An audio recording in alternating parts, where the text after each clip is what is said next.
Aku sedang hamil muda dan sibuk bekerja malam itu. Tiba-tiba mertua memfitnahku mencuri emasnya. Keluar dari rumah ini. Maling! Teriaknya, sementara suamiku hanya membisu. Sambil menangis, aku segera mengemasi barang menembus hujan badai. Bertahun-tahun kemudian, ternyata. Sebelum ceritanya dimulai, silakan tulis di kolom komentar dari daerah mana saja teman-teman yang menonton cerita ini. Jangan lupa like dan subscribe ya. Malam di dataran tinggi Wonosobo selalu turun dengan membawa kabut tebal yang menyelimuti atap-atap rumah, membawa serta udara dingin yang menusuk hingga ke tulang sumsum. Namun, bagi Nisa, hawa dingin yang merayap masuk melalui celah-celah ventilasi rumahnya malam ini tidak ada apa-apanya dibandingkan dengan kebekuan yang merajai hatinya. Ia duduk termenung di sudut meja makan yang merangkap sebagai ruang kerjanya, menatap nanar ke arah layar komputer jinjing yang menyala terang. Tangannya yang terasa kebas terus bergerak mengendalikan tetikus, menyelesaikan tenggat waktu proyek desain tata ruang 3 dimensi pesanan seorang klien dari luar kota. Di usianya yang baru menginjak pertengahan 20-an, Nisa harus menelan kenyataan pahit bahwa pernikahan bukanlah sebuah pelabuhan yang menjanjikan kehangatan. Tangannya yang sebelah kiri perlahan turun, mengusap perutnya yang mulai menampakkan tonjolan kecil. Usia kandungannya baru memasuki bulan ketiga. Masa-masa di mana seorang wanita hamil seharusnya dimanja, dijaga asupan gizinya, dan didengarkan setiap keluh kesahnya. Rasa mual yang sedari tadi mengaduk-aduk lambungnya, ia tahan sekuat tenaga. Ia tidak boleh tumbang. Jika ia berhenti bekerja, siapa yang akan membayar tagihan listrik bulan ini? Pandangan Nisa beralih dari layar komputer jinjing ke arah ruang keluarga. Jaraknya hanya beberapa langkah, namun terasa seperti terpisahkan oleh jurang yang tak kasat mata. Di atas sofa usang berwarna coklat pudar itu, suaminya, Raka, duduk setengah berbaring. Wajah laki-laki itu diterangi oleh pendar cahaya dari layar gawai di tangannya. Jari-jari Raka bergerak cepat, matanya terpaku pada pergerakan grafik merah dan hijau yang terus naik turun. Semenjak mengenal apa yang ia sebut sebagai investasi daring, Raka berubah menjadi sosok yang asing. Ia jarang berbicara, jarang menatap mata Nisa, dan selalu berdalih bahwa ia sedang berjuang membangun masa depan untuk calon anak mereka. Namun, hingga detik ini, yang Nisa lihat hanyalah uang tabungan yang perlahan menyusut tak berbekas. "Mas," panggil Nisa pelan, suaranya nyaris tenggelam oleh suara angin malam di luar jendela. "Bisa tolong ambilkan air hangat? Pinggangku rasanya sakit sekali dari tadi sore." Raka tidak bergeming. Ia bahkan tidak mengalihkan pandangannya dari layar gawai. "Ambil sendiri saja, Nis. Tanggung ini, pasarnya lagi bagus. Sebentar lagi juga aku tutup." Nisa menelan ludah, merasakan perih yang tak kasat mata menyayat ulu hatinya. Ia memejamkan mata, mencoba menata kepingan kesabarannya yang mulai retak. Baru saja ia hendak bangkit dengan susah payah dari kursi kayunya, sebuah suara langkah kaki yang berat terdengar dari arah kamar tamu. Suara gemerincing gelang emas yang saling beradu memecah keheningan yang mencekik. Ibu mertuanya keluar dari kamar dengan wajah ditekuk, merapatkan syal tebal di lehernya. Kedatangan ibu mertuanya 3 hari yang lalu tanpa pemberitahuan sebelumnya telah menjadi awal dari siksaan batin yang Nisa rasakan. Wanita parubaya itu berdiri di ambang ruang keluarga, mengedarkan pandangan meremehkan ke seluruh penjuru ruangan sebelum matanya tertuju pada dinding ruang tamu. "Raka, kamu ini bagaimana, sih?" Suara ibu mertuanya terdengar nyaring, memecah fokus Raka sejenak. Wanita itu berjalan mendekati dinding dan menunjuk dengan jari telunjuknya yang dihiasi cincin permata. "Kamu tidak malu punya rumah yang kondisinya seperti ini? Lihat itu, cat temboknya sudah mengelupas dan warnanya pudar. Kusam sekali. Teman-teman ibu arisannya di rumah mewah, masa anak ibu rumahnya seperti gubuk kumuh begini?" Raka mematikan layar gawainya sejenak, mengusap wajahnya dengan kasar. "Ya, mau bagaimana lagi, Bu? Namanya juga rumah kontrakan murah. Nanti kalau investasi Raka sudah cair besar, Raka belikan rumah baru yang bagus untuk ibu." "Bukan cuma masalah rumahnya yang murah, Raka," potong ibu mertuanya tajam, matanya kini beralih menatap Nisa yang mematung di dekat meja makan. "Ini masalah siapa yang mengurus rumah. Kalau istrimu itu becus mengurus rumah tangga, setidaknya rumah ini bersih dan terawat. Bukannya malah sibuk sendiri di depan layar menyala tidak karuan siang malam." Perempuan itu kodratnya melayani suami, memastikan rumah nyaman, bukan malah gaya-gayaan kerja tapi rumah berantakan. Dada Nisa terasa sesak, seolah pasokan oksigen di ruangan itu ditarik habis. Ia bekerja menjadi pekerja lepas murni karena gaji Raka sudah dipotong habis untuk membayar cicilan utang entah kemana, dan sisa uangnya ditelan oleh ambisi investasi daring yang tak pernah membuahkan hasil. Nisa yang membeli beras, Nisa yang membayar air, bahkan makanan yang dihidangkan di meja makan malam ini adalah hasil keringatnya. Namun, di mata ibu mertuanya, Nisa tidak lebih dari seorang pemalas yang menumpang hidup pada anak laki-laki kebanggaannya. Saya sedang mengerjakan pesanan klien. Bu, Nisa mencoba membela diri, suaranya bergetar menahan tangis. Tenggat waktunya besok pagi. Kalau ini selesai, lumayan uangnya bisa untuk tambah-tambah beli susu kehamilan. Ibu mertuanya mendeci sinis, sebuah senyum miring tercetak di bibirnya. Alah, susu kehamilan apa? Dulu zaman ibu hamil Raka, ibu cuma makan nasi pakai garam dan kerupuk, anak ibu lahir sehat dan pintar. Kamu saja yang terlalu manja. Lagi pula, kalau kamu memang menghasilkan uang banyak, kenapa rumah ini catnya makin hancur? Tidak ada bukti hasil kerjamu. Paling-paling kamu cuma mencari alasan supaya terbebas dari tugas membersihkan rumah, kan? Air mata perlahan menggenang di pelupuk mata Nisa. Di saat-saat seperti ini, kerinduannya pada sosok ibunya sendiri di kampung halaman begitu membuncah. Ia ingat betul pesan ibunya saat melepas Nisa menikah dahulu. Jadilah istri yang sabar, Nisa. Pernikahan itu seperti lautan, kadang tenang, kadang berbadai. Namun, ibunya tidak pernah memberitahunya apa yang harus dilakukan jika perahu yang ia tumpangi justru sengaja ditenggelamkan oleh orang-orang di dalamnya. Nisa menatap suaminya, berharap laki-laki yang telah berjanji di hadapan Tuhan itu membuka mulut untuk membelanya sekecil apapun. Mengatakan bahwa istrinya bekerja keras demi keluarga mereka. Namun, Raka hanya menghela napas panjang, memasang kembali raut wajah kesal. Sudahlah, Nis, kata Raka dengan nada ketus, menatap istrinya dengan pandangan menyalahkan. Kamu diam saja, jangan menjawab kalau orang tua sedang menasihati. Turuti saja kemauan ibu, jangan memperpanjang masalah. Kepalaku pusing melihat angka-angka ini turun terus, jangan ditambah lagi dengan rengekanmu. Bagaikan disambar petir, hati Nisa hancur berkeping-keping.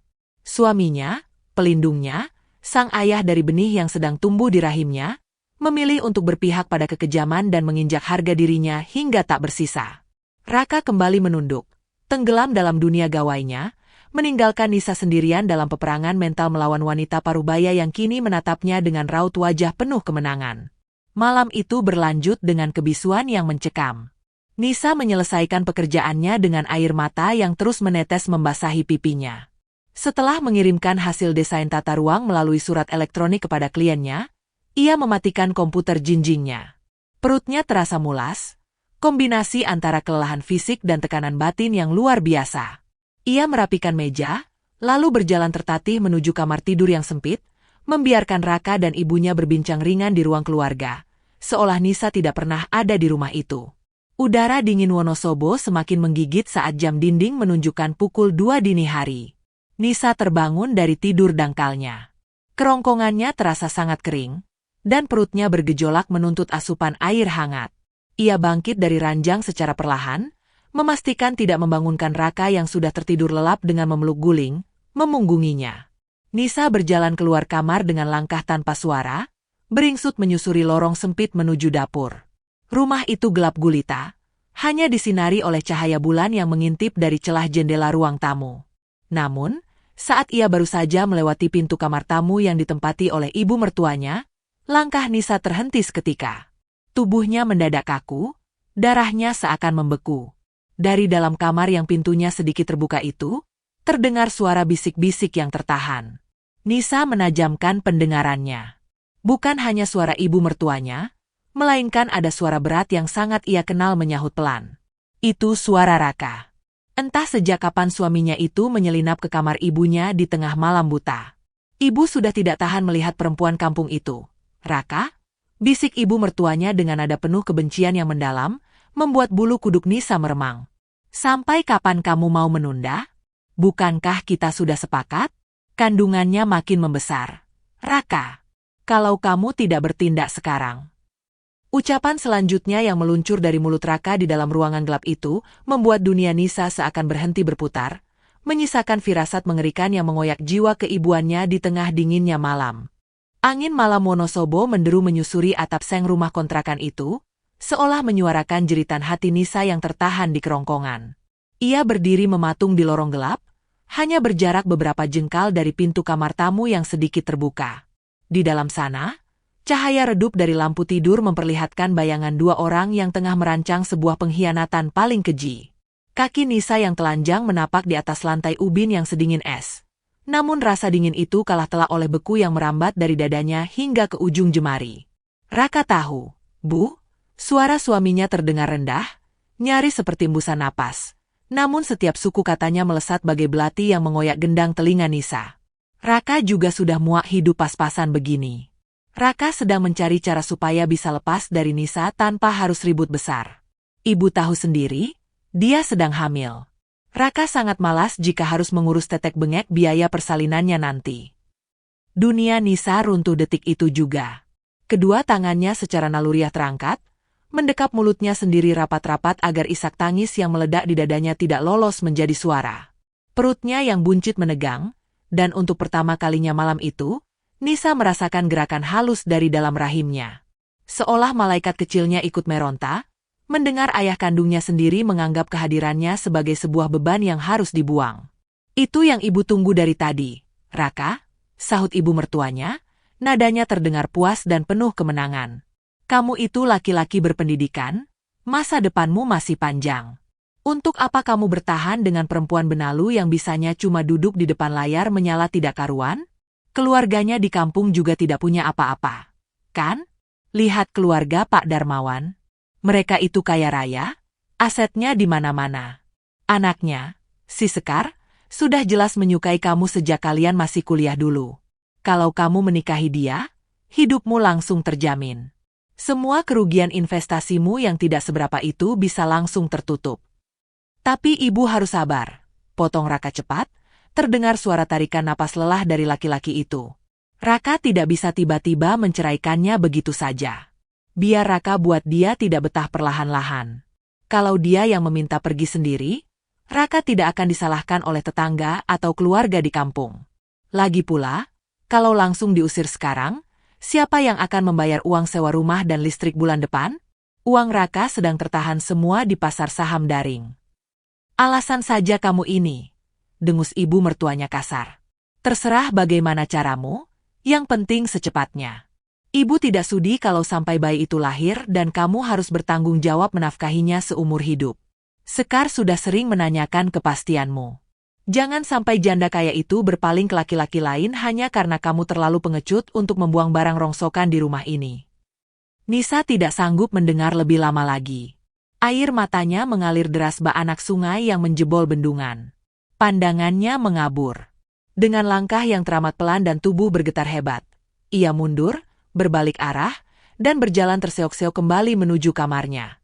Setiap langkah yang ia ambil terasa seperti menginjak pecahan kaca.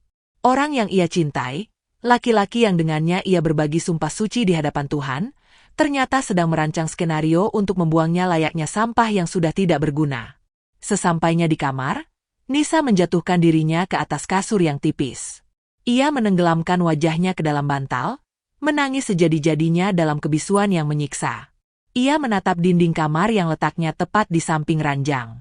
Di bawah cahaya rembulan yang membias dari kaca nako, lapisan cat berwarna biru muda itu tampak terkelupas di beberapa bagian, memperlihatkan semen kasar di baliknya.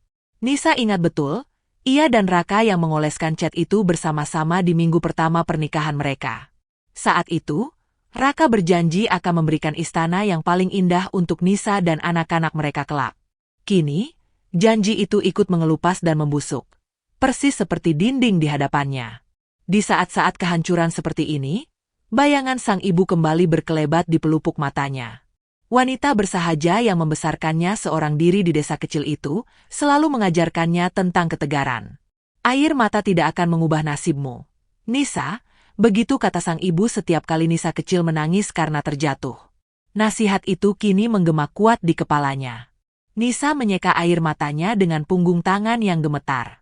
Ia menatap perutnya dalam kegelapan. Bunda tidak akan membiarkan siapapun menyakitimu.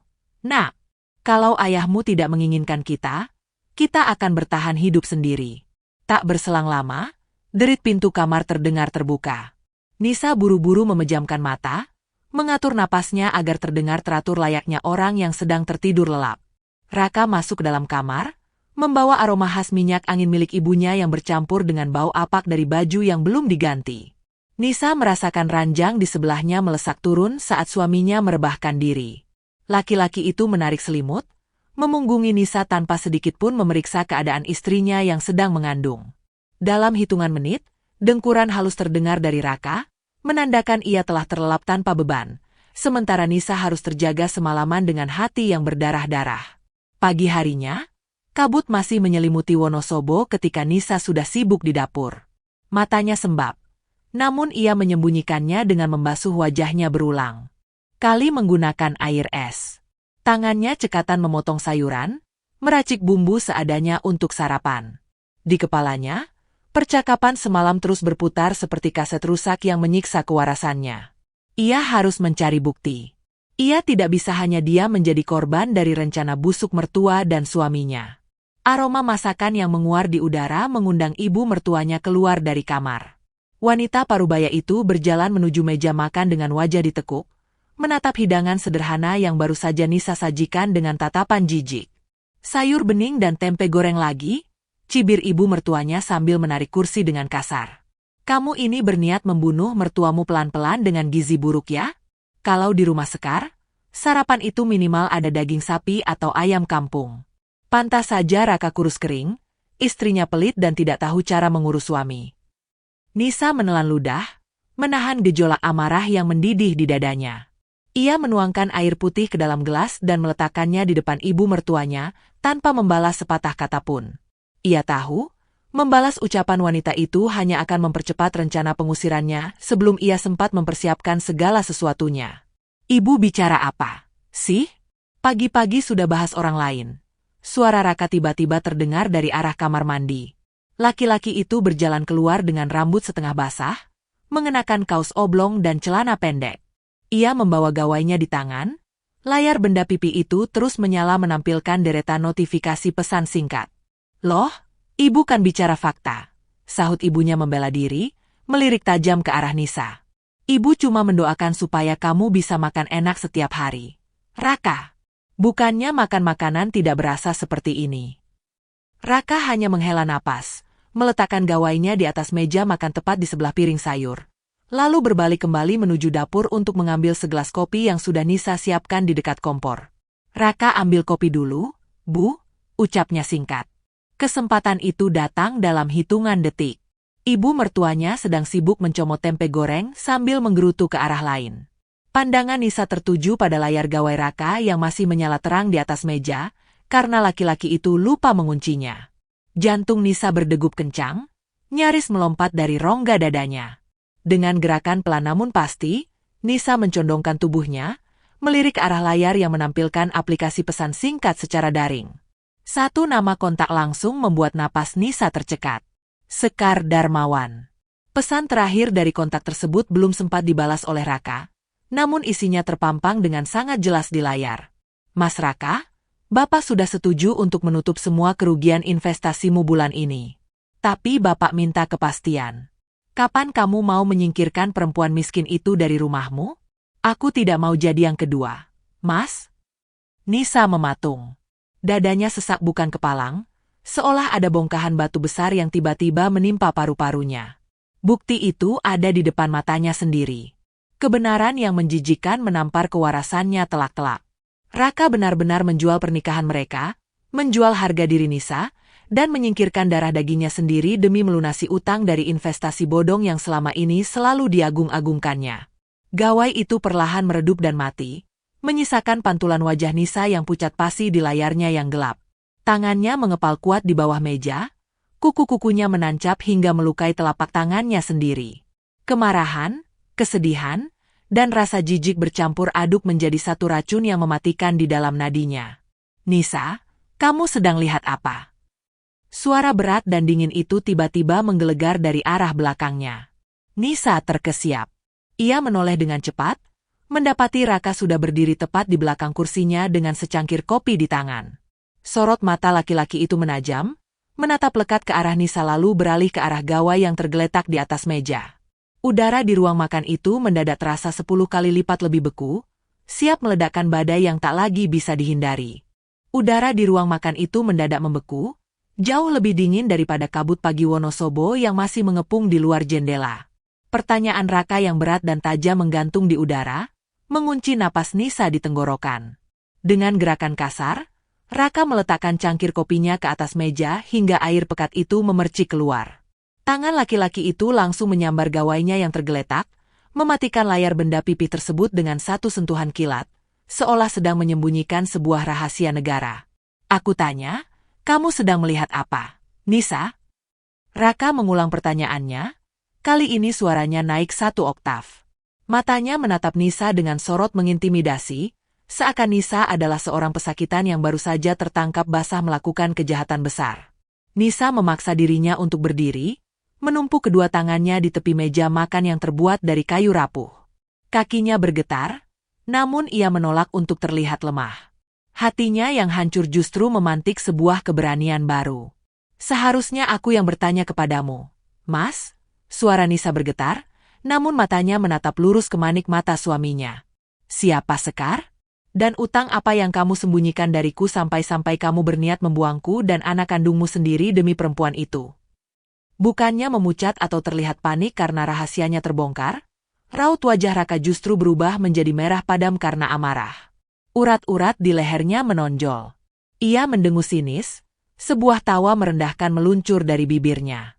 Lancang sekali kamu ya? Bentak Raka keras, suaranya menggema memantul di dinding ruangan. Kamu mengintip gawaiku tanpa izin?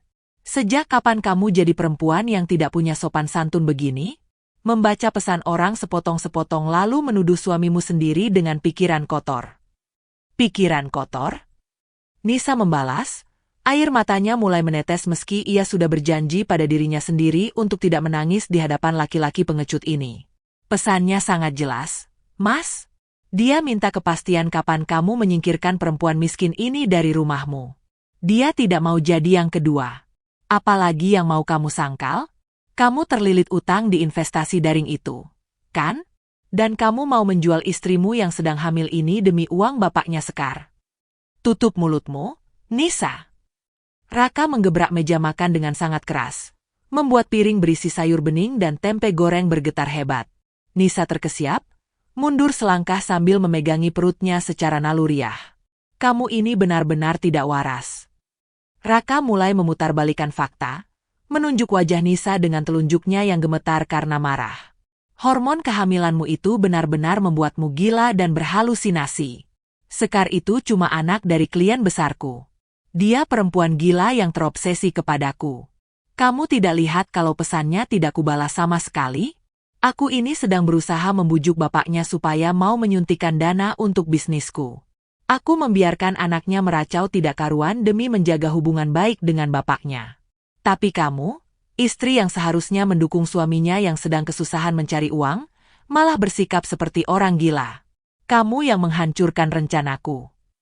Nisa ternganga. Logika yang coba dibangun Raka sama sekali tidak masuk akal. Namun cara laki-laki itu mengucapkannya dengan penuh keyakinan dan kemarahan nyaris membuat Nisa meragukan kewarasannya sendiri. Inilah kelakuan Raka yang selalu terjadi setiap kali mereka berdebat. Raka selalu berhasil memutarbalikkan keadaan, membuat Nisa merasa bahwa dirinyalah yang bersalah, dirinyalah yang terlalu sensitif, dirinyalah yang tidak berguna. Ada apa ini ribut-ribut pagi buta? Suara lengkingan ibu mertuanya menyela dari arah lorong. Wanita parubaya itu berjalan tergesa-gesa menghampiri mereka, wajahnya ditekuk penuh amarah. Ibu baru mau menikmati makanan, kalian malah teriak-teriak seperti orang di pasar. Kamu ini kenapa lagi, Nisa? Pagi-pagi sudah memancing keributan dengan suamimu. Lihat kelakuan istrimu ini, Bu. Raka langsung berlindung di balik ibunya, memasang wajah seolah ia adalah korban yang paling menderita di dunia. Dia mengintip gawai Raka.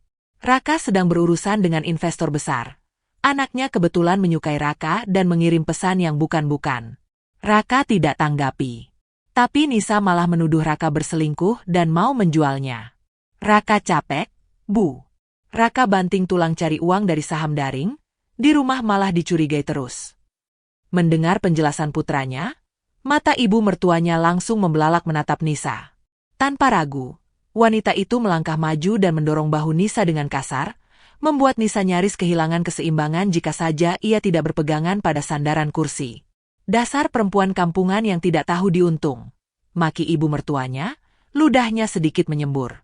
Suami sedang pusing mencari uang untuk menghidupi kamu yang bisanya cuma duduk manis.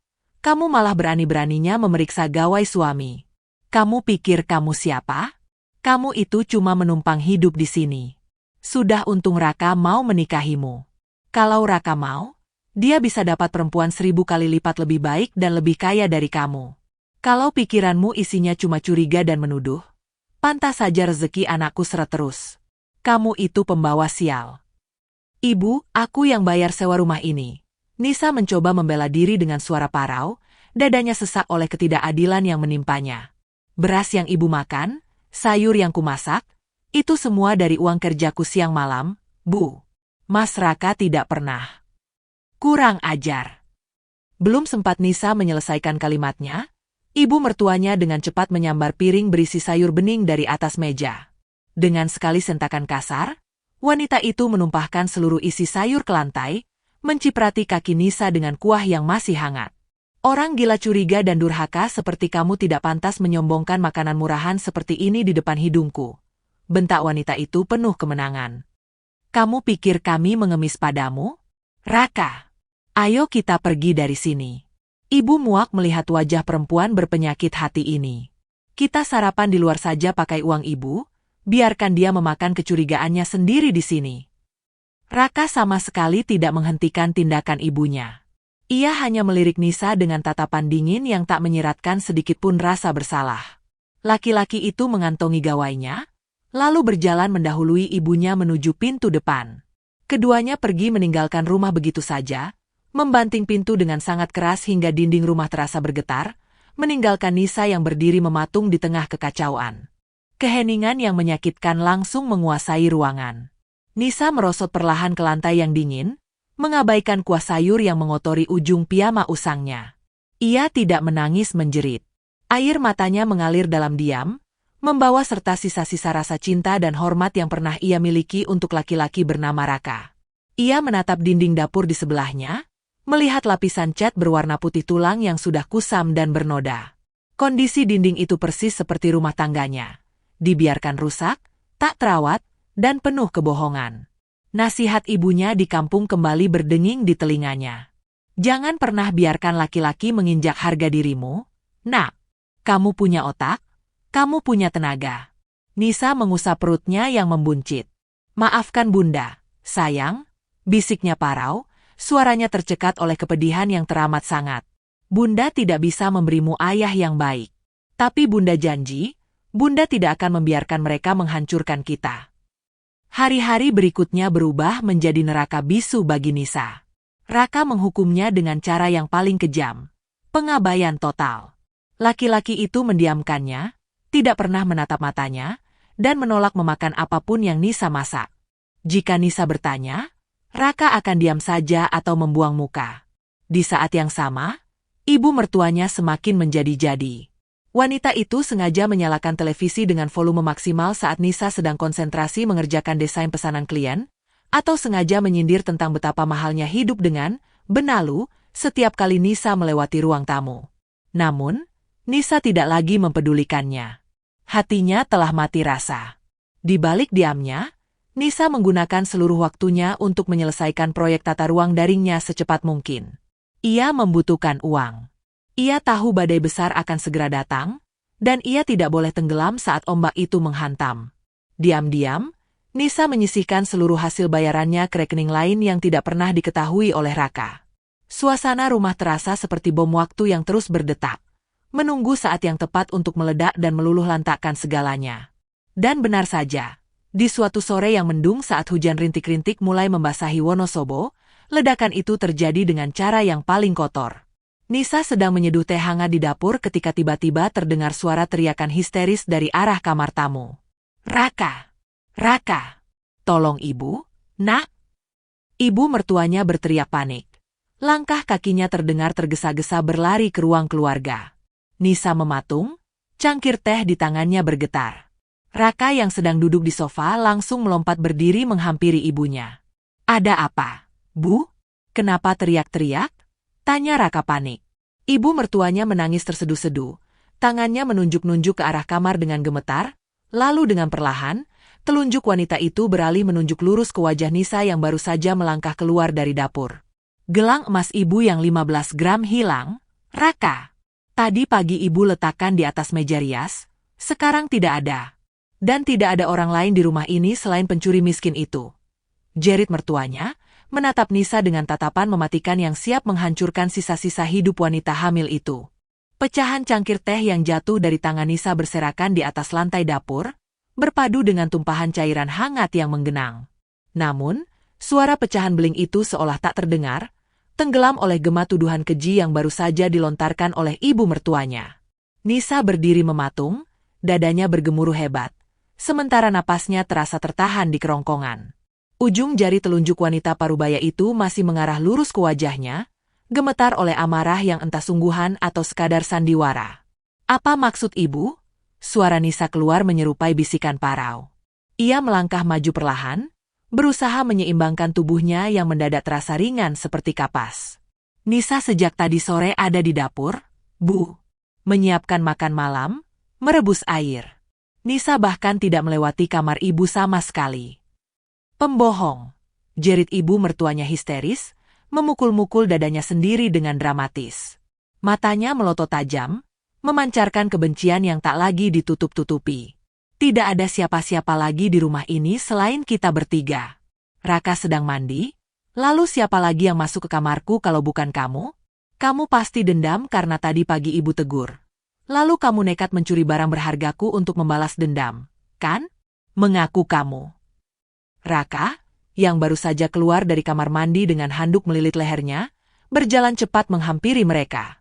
Wajah laki-laki itu tidak memancarkan kepanikan, melainkan sebuah kilat kepuasan yang disembunyikan di balik raut wajah tegang. Ia menatap Nisa dengan pandangan menghakimi, persis seperti seorang algojo yang sudah memegang kapak eksekusi. Nisa, panggil Raka, suaranya berat dan menekan. Tolong jangan membuat masalah baru. Kembalikan gelang ibu sekarang. Jika kamu butuh uang untuk keluargamu di kampung, bilang kepadaku, jangan mencuri seperti ini. Ini perbuatan hina. Bagaikan disambar petir di siang bolong, Nisa ternganga menatap suaminya.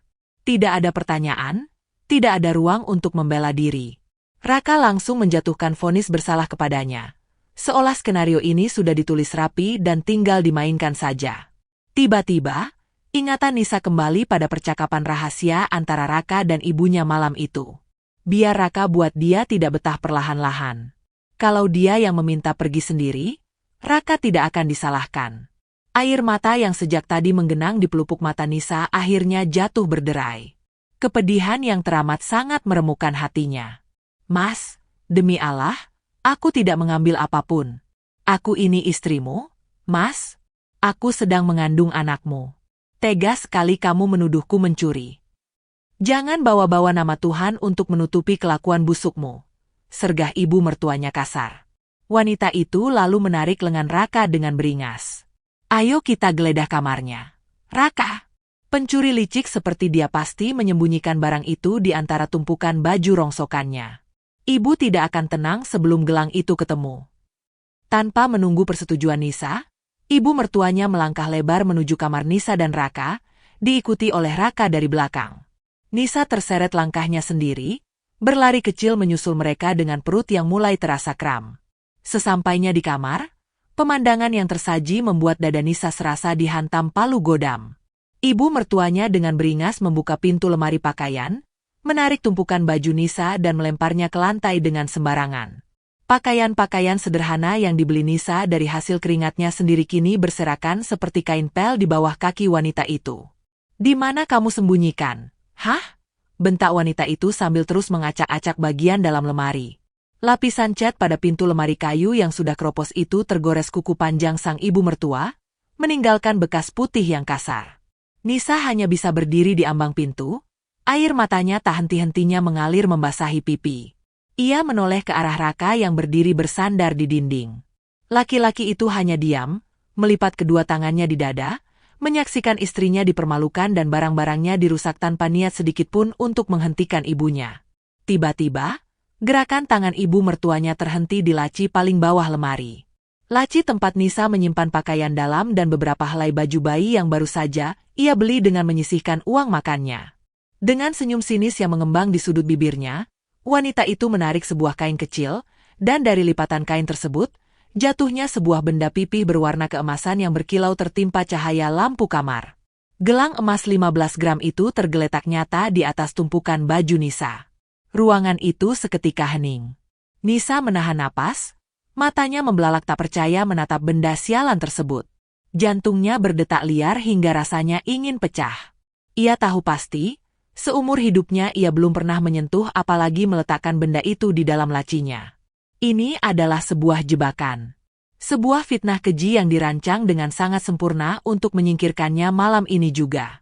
Nah, lihat ini, Raka. Lihat dengan mata kepalamu sendiri. Teriak ibu mertuanya penuh kemenangan, memungut gelang itu dan mengacungkannya tinggi-tinggi. Apalagi yang mau disangkal oleh perempuan berwajah polos ini?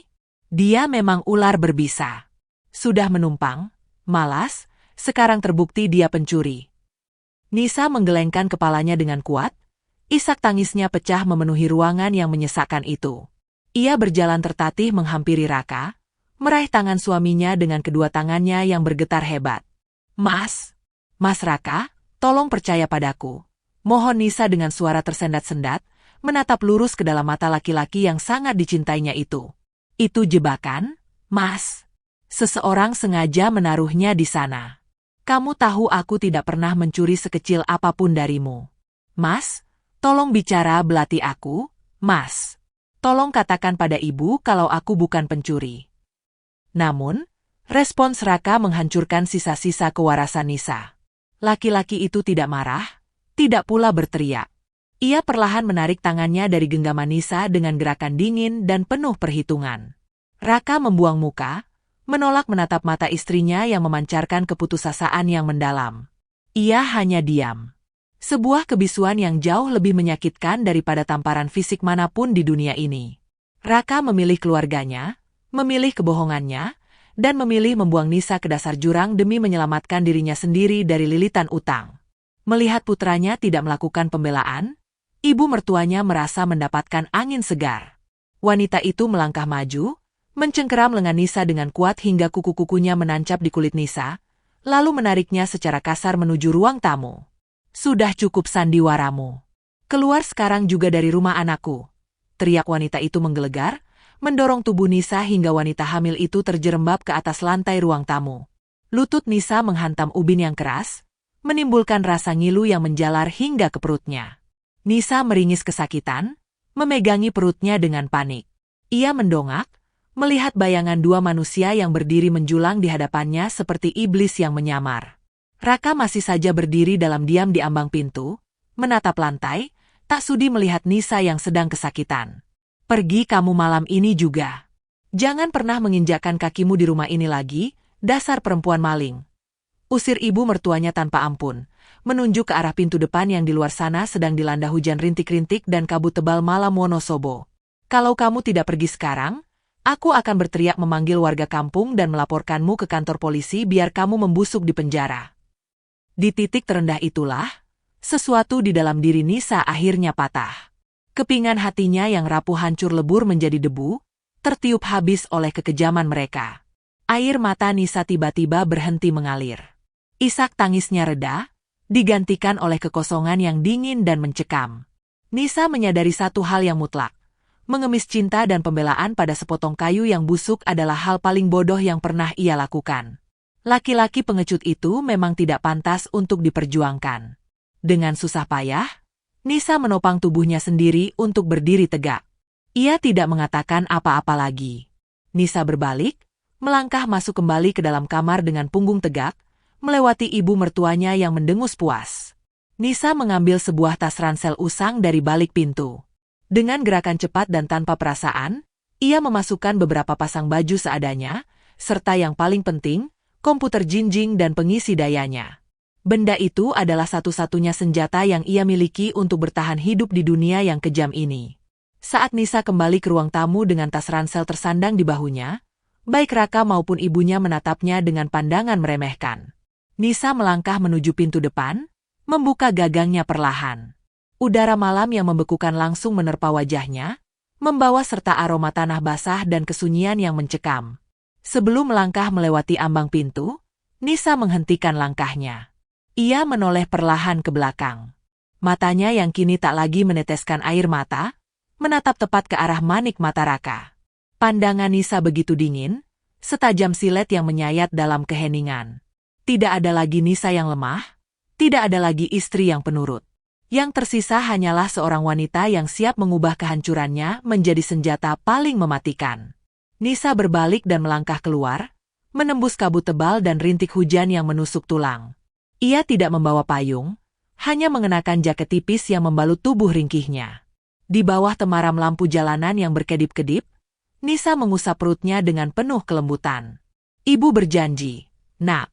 Bisik Nisa di tengah hembusan angin malam yang menderu, suaranya syarat akan sumpah serapah yang menolak takdir kekalahan. Ibu tidak akan pernah meneteskan air mata lagi untuk mereka. Ibu akan membangun istana kita sendiri, dan suatu hari nanti, ibu akan memastikan mereka bersujud memohon ampun di bawah kaki kita. Langkah Nisa semakin menjauh di telan kabut malam, meninggalkan masa lalunya yang busuk. Namun, di saat yang bersamaan, sebuah notifikasi pesan masuk berdenting dari komputer jinjing di dalam tasnya, membawa kabar mengejutkan dari klien besarnya yang akan mengubah jalan hidup Nisa untuk selamanya. Malam itu, langit Wonosobo seolah tak berujung, menumpahkan tangisannya dalam bentuk hujan badai yang menderu tanpa ampun. Nisa terus melangkahkan kakinya yang terasa kebas, menembus tirai air yang membekukan darah. Jaket tipisnya sudah basah kuyup, menempel erat pada tubuhnya yang menggigil hebat, sementara tangannya yang pucat terus mendekap perutnya yang mulai membuncit, berusaha memberikan secuil kehangatan untuk kehidupan kecil yang berdenyut di dalam sana. Tidak ada arah tujuan yang pasti di kepalanya, hanya ada satu tekad yang membara. Menjauh sejauh mungkin dari rumah yang telah berubah menjadi neraka pengkhianatan. Setelah berjalan tertatih-tatih melewati beberapa gang sempit yang becek, pandangan Nisa tertuju pada sebuah papan kayu usang yang tergantung di depan sebuah bangunan sederhana bertuliskan, "Terima Indekos Putri dan Keluarga." Dengan sisa-sisa tenaga, Nisa mengetuk pintu rumah induk. Sang pemilik, seorang wanita parubaya dengan das terluntur, menatap Nisa dengan penuh tanda tanya. Namun lembaran uang tunai terakhir yang Nisa sodorkan berhasil mengamankan sebuah kamar kecil di sudut paling belakang bangunan tersebut. Kamar itu berukuran tidak lebih dari 3 kali 3 meter. Bau apak yang bercampur dengan aroma kapur barus langsung menyengat indera penciumannya saat pintu kayu yang berderit itu didorong terbuka. Tidak ada perabotan mewah, hanya ada sebuah kasur busa tipis tanpa ranjang yang tergeletak di sudut, serta sebuah meja kayu kecil yang reyot. Nisa mengunci pintu dari dalam, membiarkan tas ranselnya jatuh ke lantai, lalu tubuhnya merosot bersandar pada daun pintu. Di saat itulah, pertahanannya benar-benar hancur. Tangis yang sedari tadi ia tahan di sepanjang jalan akhirnya pecah, menggema memantulkan kepedihan di antara dinding-dinding sempit. Nisa menangis sejadi-jadinya, meratapi nasib pernikahannya yang hancur lebur hanya dalam satu kedipan mata. Ia menatap nanar ke arah dinding kamar di hadapannya. Lapisan cat berwarna hijau kusam di dinding itu tampak lembab, berjamur, dan mengelupas di banyak bagian, memperlihatkan plesteran semen yang kasar. Persis seperti hatinya saat ini, kusam, rusak, dan tak berbentuk lagi. Dengan tangan yang masih gemetar, Nisa mengelus perutnya yang terasa sedikit menegang. "Maafkan ibu, sayang," bisiknya parau di sela-sela isak tangisnya yang menyayat hati. "Mulai malam ini, hanya ada kamu dan ibu. Ibu berjanji tidak akan pernah membiarkan air mata ini jatuh lagi untuk manusia-manusia kejam itu. Ibu akan berjuang untukmu dengan kedua tangan ibu sendiri." Di tengah isakannya yang perlahan mereda, memori Nisa melayang pada sosok ibunya di desa. Ia teringat kembali pada punggung ringkih sang ibu yang selalu tegar bekerja menggarap ladang orang lain setelah ayahnya tiada. Petuah ibunya kembali terngiang jelas, jernih mengalahkan suara hujan di luar jendela. "Jangan pernah mengemis pada manusia, Nisa. Selama kamu masih punya akal dan dua tangan, Tuhan tidak akan pernah membiarkanmu kelaparan. Jadilah perempuan yang berdiri di atas kakinya sendiri. Kata-kata itu bekerja bagai mantra penyembuh. Nisa mengusap sisa air matanya dengan kasar. Rasa sedih yang membelenggunya perlahan menguap, digantikan oleh bara tekad yang menyala terang. Ia tidak boleh lemah. Jika ia terus menangis, ia dan anaknya tidak akan bisa makan besok pagi. Nisa segera bangkit, mengganti pakaiannya yang basah dengan sepasang baju kering dari dalam tas, lalu duduk bersila di atas kasur busa tipis menghadap meja reyot. Ia mengeluarkan komputer jinjingnya dengan hati-hati. Benda persegi itu adalah satu-satunya senjata yang ia miliki di medan perang kehidupan ini. Setelah menyambungkan perangkatnya dengan jaringan nirkabel dari telepon selulernya, Nisa teringat pada denting pemberitahuan yang masuk tepat sebelum ia melangkah keluar dari rumah Raka. Dengan napas tertahan, ia membuka kotak masuk surat elektroniknya. Sebuah surel dengan subjek, persetujuan kontrak kerjasama eksklusif, terpampang di urutan paling atas. Surel itu berasal dari Direktur Utama PT Megah Bangun Persada, salah satu perusahaan pengembang properti terbesar di ibu kota. Mata Nisa membelalak membaca setiap baris kalimat di dalamnya. Sang direktur sangat terpukau dengan hasil desain tata ruang 3 dimensi yang Nisa kirimkan sebelumnya. Mereka tidak hanya menyetujui desain tersebut, tetapi juga menawarkan proyek jangka panjang untuk merancang seluruh interior perumahan elit yang akan segera dibangun. Dan yang membuat jantung Nisa seolah berhenti berdetak adalah nominal pembayaran di muka yang tertera pada lampiran bukti transfer. Angkanya mencapai puluhan juta rupiah, jumlah yang bahkan belum pernah Nisa lihat seumur hidupnya, kini telah masuk dengan aman ke dalam rekening pribadinya. Air mata kembali menetes dari pelupuk matanya. Namun kali ini bukan air mata penderitaan, melainkan air mata kelegaan dan rasa syukur yang tak terhingga. Tuhan baru saja menutup satu pintu usang yang penuh rayap, dan langsung membukakan gerbang emas untuknya. Hari-hari berlalu berganti minggu. Nisa mengurung diri di dalam kamar indekosnya yang sempit, mengubah ruangan pengap itu menjadi markas besarnya. Pagi hingga malam, matanya tak pernah lepas dari layar komputer jinjing, jari jemarinya menari lincah merancang bangunan-bangunan mewah yang berbanding terbalik dengan tempat tinggalnya saat ini. Ia tidak lagi mempedulikan dinding bercat kusam di sekelilingnya, karena di dalam kepalanya, ia sedang membangun istana sungguhan untuk dirinya dan sang buah hati.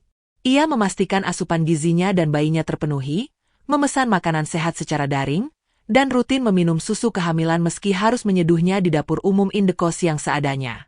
Tidak ada lagi Nisa yang penurut dan lemah. Yang ada kini hanyalah seorang calon ibu dengan etos kerja setajam baja. Sesekali bayangan Raka dan mertuanya melintas di benaknya. Namun hal itu justru ia jadikan bahan bakar untuk bekerja lebih keras lagi. Uang bayaran dari klien terus mengalir deras ke rekeningnya setiap kali ia menyelesaikan satu tahapan desain. Diam-diam, Nisa menyewa seorang pengacara melalui telepon untuk mulai memproses gugatan cerai sepihak, menyusun rencana hukum yang matang tanpa sepengetahuan Raka. Memasuki bulan keempat kehamilannya, perut Nisa mulai membesar dengan kentara. Suatu pagi, ia memutuskan untuk keluar dari sarangnya demi memeriksakan kandungan ke sebuah klinik ibu dan anak di pusat kota Wonosobo. Dengan mengenakan gaun terusan sederhana yang longgar, Nisa duduk di ruang tunggu klinik, menatap layar mesin ultrasonografi di ingatannya dengan senyum bahagia. Dokternya baru saja mengatakan bahwa janinnya berkembang sangat sehat dan kuat. Selesai menebus resep vitamin di apotek klinik, Nisa bermaksud berjalan menuju pangkalan taksi di seberang jalan. Namun, langkahnya terhenti secara mendadak saat sebuah suara bariton yang sangat familiar memanggil namanya dengan nada penuh ketidakpercayaan. Nisa? Astaga, ini benar Nisa, istrinya Raka? Nisa menoleh. Di hadapannya berdiri Mas Danang, kerabat jauh Raka sekaligus teman masa kecil laki-laki itu yang sangat mengetahui seluk-beluk keluarga Raka.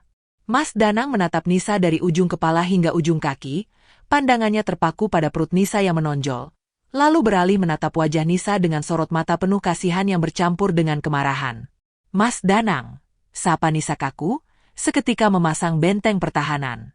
Ia bersiap jika laki-laki ini akan mulai menghakiminya sebagai menantu pencuri seperti yang diteriakkan oleh mantan ibu mertuanya. Namun, reaksi Mas Danang sungguh di luar dugaan. Laki-laki itu mendesah kasar, mengusap wajahnya dengan kedua tangan, lalu menatap Nisa dengan raut prihatin yang mendalam. Nisa, aku tidak menyangka akan bertemu denganmu di sini, sendirian di klinik bersalin. Ucap Mas Danang pelan, memastikan tidak ada orang yang mencuri dengar pembicaraan mereka di pinggir jalan itu. Aku sudah mendengar kabar dari ibunya Raka kalau kamu pergi dari rumah. Beliau menyebarkan fitnah bahwa kamu mencuri emasnya. Tapi aku tahu betul kelakuan keluarga mereka. Nis. Mas Danang mengambil langkah lebih dekat, menatap mata Nisa dengan serius. Nisa, kamu harus tahu kebenarannya. Raka tidak membelamu bukan karena dia percaya pada ibunya. Raka sengaja membiarkanmu diusir karena dia sudah terpojok. Laki-laki pengecut itu tidak pernah bermain saham dengan benar. Dia ikut judi daring berkedok investasi, dan utangnya tidak main-main. Raka tega membuangmu yang sedang hamil ini karena dia sedang menjilat telapak kaki rentenir gila di Semarang untuk menutup utang judinya yang mencapai 3 miliar rupiah. Dunia di sekeliling Nisa seolah berhenti berputar. Deru kendaraan yang berlalu lalang di jalanan utama Wonosobo mendadak senyap, tergantikan oleh dengung panjang yang menyakitkan di telinganya. 3 miliar rupiah? Gumam Nisa dengan suara nyaris tak terdengar, mengulang nominal yang baru saja diucapkan oleh Mas Danang. Kakinya terasa lemas, nyaris tak mampu menopang berat tubuhnya sendiri dan janin yang tengah dikandungnya. Jika saja Mas Danang tidak dengan sigap memegang sikunya, Nisa pasti sudah luruh ke atas trotoar yang berdebu. Kita tidak bisa bicara di pinggir jalan seperti ini, Nis. Wajahmu pucat sekali. Mari duduk sebentar di kedai soto seberang jalan. Kamu harus minum air hangat, bujuk Mas Danang dengan raut wajah penuh kekhawatiran. Ia menuntun Nisa menyeberang jalan, memasuki sebuah kedai makan sederhana yang tak terlalu ramai pengunjung. Warna dinding kedai yang bercat hijau muda itu tampak memudar, mengingatkan Nisa pada rumah kontrakannya dulu, namun ia segera menepis ingatan kotor tersebut. Setelah memesankan segelas teh manis hangat untuk Nisa, Mas Danang duduk di hadapannya, melipat kedua tangannya di atas meja kayu dengan helaan napas berat.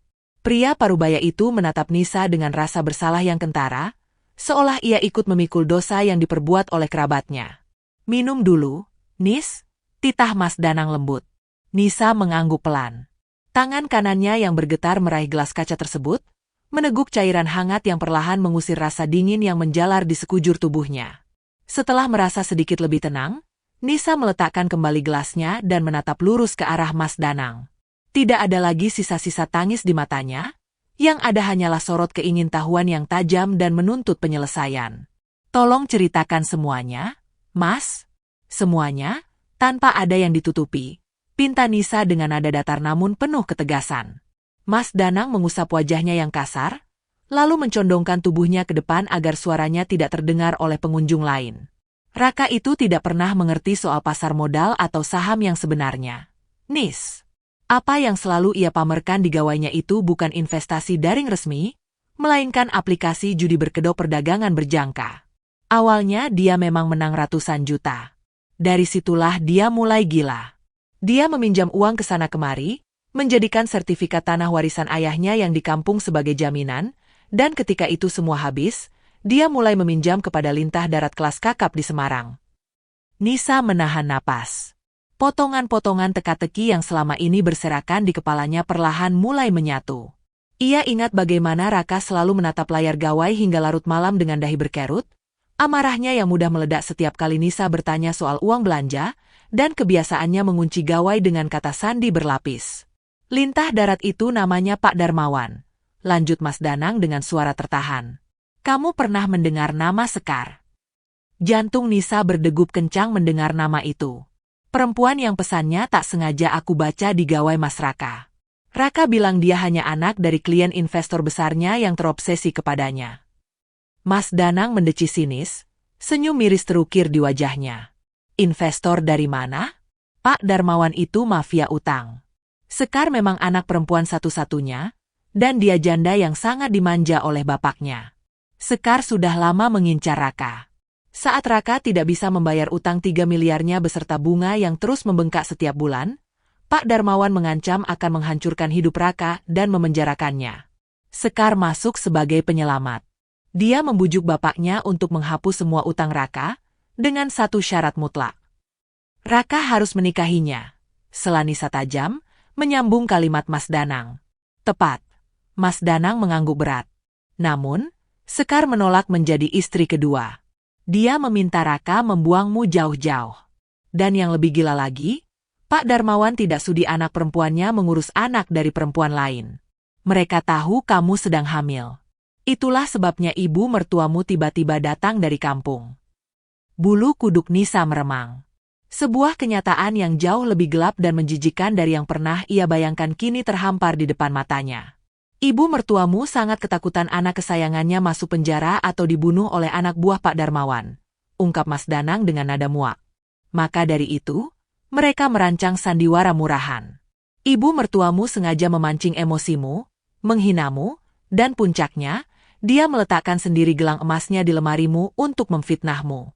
Mereka membuat seolah-olah kamu yang bermasalah, kamu yang pencuri, agar Raka punya alasan kuat untuk mengusir dan menceraikanmu tanpa terlihat seperti pihak yang bersalah di mata keluarga besar. Raka sengaja diam, karena di kepalanya, membuangmu adalah satu-satunya tiket untuk lari dari jerat utang miliaran itu. Rasa mual tiba-tiba kembali mengaduk-aduk perut Nisa, bukan karena hormon kehamilan, melainkan karena rasa jijik yang luar biasa terhadap manusia bernama Raka dan ibunya. Laki-laki yang selama ini ia layani dengan penuh bakti, yang ia beri makan dari hasil keringatnya sendiri di saat laki-laki itu tak membawa sepeser pun uang ke rumah, ternyata menjadikan Nisa sebagai tumbal untuk menyelamatkan nyawanya sendiri. Nisa memegangi perutnya di bawah meja. Ternyata bukan ayahmu yang membuang kita. Nak, batin Nisa dalam hati, berbicara kepada janinnya. Ayahmu hanya seorang pengecut hina yang menjual keluarganya demi selembar nyawa. Ibu bersyukur kita dikeluarkan dari sarang penyamun itu. Ia mulai membiasakan diri menyebut dirinya dengan panggilan ibu untuk anaknya. Persis seperti kasih sayang murni yang diajarkan oleh ibunya sendiri di desa. Kamu harus berhati-hati. Nis, peringatan Mas Danang membuyarkan lamunan Nisa. Kalian belum resmi bercerai secara hukum. Utang Raka terjadi saat kalian masih dalam ikatan pernikahan. Jika Raka berniat lebih jahat lagi, dia bisa saja melimpahkan sebagian utang itu atas namamu, atau penagih utang Pak Darmawan akan mencarimu karena di atas kertas, kamu masih istri sahnya. Mendengar hal itu, Nisa tidak gentar. Alih-alih ketakutan, sudut bibir Nisa justru tertarik ke atas, membentuk sebuah senyuman tipis yang sangat dingin, membuat Mas Danang sedikit bergidik melihatnya. Nisa sudah selangkah lebih maju. Ia telah menyewa seorang pengacara andal dari hasil uang muka proyek tata ruangnya. Segala urusan pemisahan harta dan pengajuan cerai gugat, karena alasan penelantaran sedang diproses dalam diam. Terima kasih banyak, Mas Danang, ucap Nisa dengan nada yang luar biasa tenang, sangat kontras dengan kepedihan yang seharusnya ia rasakan. Mas tidak perlu mengkhawatirkanku. Aku sudah tahu apa yang harus aku lakukan. Mas Danang tolong rahasiakan pertemuan kita ini. Jangan sampai Raka atau ibunya tahu kalau Mas sudah memberitahuku semuanya. Mas Danang mengangguk mantap. Pasti, Nis. Aku merantau kemari juga karena tidak sudi berurusan dengan keluarga mereka lagi. Kamu jaga dirimu dan kandunganmu baik-baik. Setelah berpamitan dengan Mas Danang, Nisa melangkah keluar dari kedai soto dengan dada yang terasa sangat lapang. Udara siang Wonosobo yang sejuk terasa menyegarkan paru-parunya. Kebenaran yang baru saja terungkap tidak menghancurkannya, melainkan membebaskannya dari belenggu rasa bersalah. Ia tidak lagi bertanya-tanya apa kurangnya dirinya sebagai seorang istri. Kegagalan pernikahannya bukan karena ia tidak cukup baik, melainkan karena ia menikah dengan seorang pecundang. Sesampainya di kamar indekos, Nisa segera duduk di depan komputer jinjingnya. Ia membuka aplikasi pesan daring dan mengirimkan pesan kepada pengacaranya, mempercepat proses pendaftaran gugatan cerai ke pengadilan agama. Ia juga menyertakan detail informasi mengenai utang judi Raka yang baru saja ia ketahui, meminta pengacaranya untuk memastikan tidak ada satu sen pun utang yang bisa disangkut pautkan dengannya secara hukum. Waktu berlalu begitu cepat saat Nisa kembali tenggelam dalam proyek desain interiornya. Coretan garis dan tata letak perabotan mewah tergambar indah di layar, berkat kejeniusannya dalam meracik estetika ruang. Rekeningnya kembali bertambah seiring dengan persetujuan tahap kedua dari kliennya. Nisa bukan lagi istri miskin yang bisa diinjak-injak. Ia kini memiliki kekuatan finansial yang kokoh untuk melindungi dirinya dan calon bayinya. Namun, di tengah ketenangan yang mulai ia bangun, layar gawainya tiba-tiba menyala, menampilkan sebuah pesan masuk dari nomor yang tidak dikenal. Nisa mengerutkan kening, membuka pesan tersebut perlahan. Sebuah foto muncul di layar. Itu adalah gambar sebuah surat pernyataan yang diketik rapi, dengan sebaris nama Nisa tercetak di bawahnya sebagai pihak yang menyatakan. Isi surat itu adalah pengakuan bahwa Nisa telah mencuri perhiasan emas seberat 15 gram, pergi meninggalkan rumah tanpa izin suami, dan bersedia diceraikan tanpa menuntut harta gonogini maupun nafkah anak sepeser pun. Tepat di bawah foto surat tersebut, sebuah pesan teks panjang menyusul. Perempuan maling. Ini ibunya Raka. Raka sudah mengirimkan surat ini ke alamat indekos kumuhmu lewat kurir. Tanda tangani di atas materai dan kembalikan besok pagi. Kalau kamu menolak atau berani menuntut macam-macam di pengadilan, ibu pastikan polisi akan menyeretmu dari lubang persembunyianmu. Ibu juga sudah tahu alamat ibu MU di kampung. Jangan sampai perempuan tua di kampung itu jantungan melihat polisi datang menjemput anaknya yang menjadi pencuri. Jangan coba-coba melawan kami. Nisa mematung membaca pesan berisi ancaman kotor tersebut. Mereka berani membawa-bawa nama ibunya yang tak berdosa. Darah Nisa mendidih hebat, memacu adrenalinnya hingga ke ubun-ubun. Rasa takutnya telah lama mati, digantikan oleh murka yang menyala-nyala. Ia mencengkeram erat gawainya, menatap nanar ke arah layar yang perlahan meredup. Mantan ibu mertuanya berpikir bahwa ancaman ini akan membuat Nisa meringkuk ketakutan layaknya tikus got. Namun mereka salah besar. Mereka tidak tahu bahwa wanita yang mereka usir di malam badai itu, kini telah bertransformasi menjadi seekor singa betina yang siap mencabik-cabik siapapun yang berani mengganggu ketenangannya. Genderang perang telah ditabuh, dan Nisa akan memastikan, di akhir pertempuran ini, mereka akan memohon untuk dikembalikan ke neraka alih-alih menghadapi pembalasannya.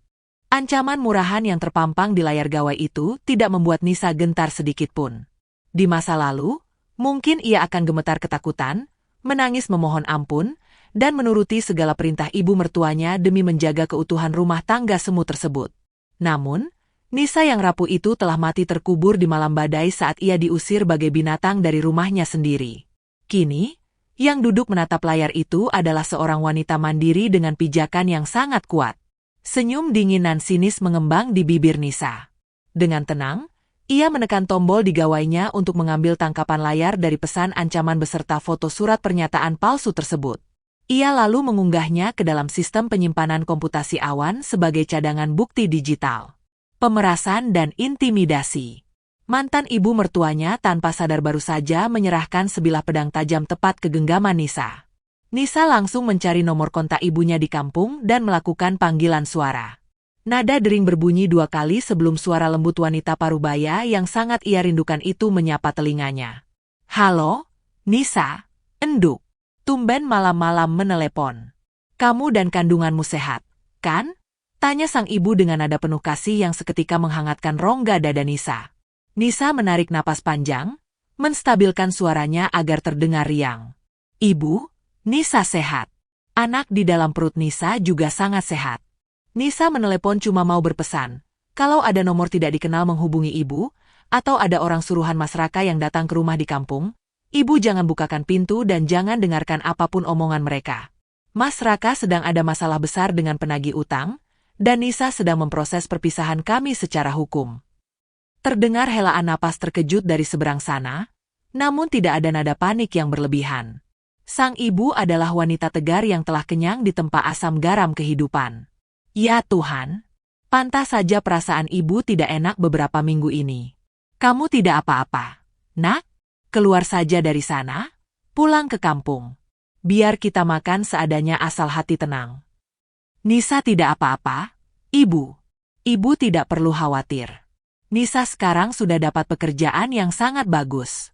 Penghasilan Nisa lebih dari cukup. Nisa baru saja mengirimkan uang 100 juta rupiah ke rekening ibu. Tolong ibu pakai uang itu untuk memperbaiki rumah kita.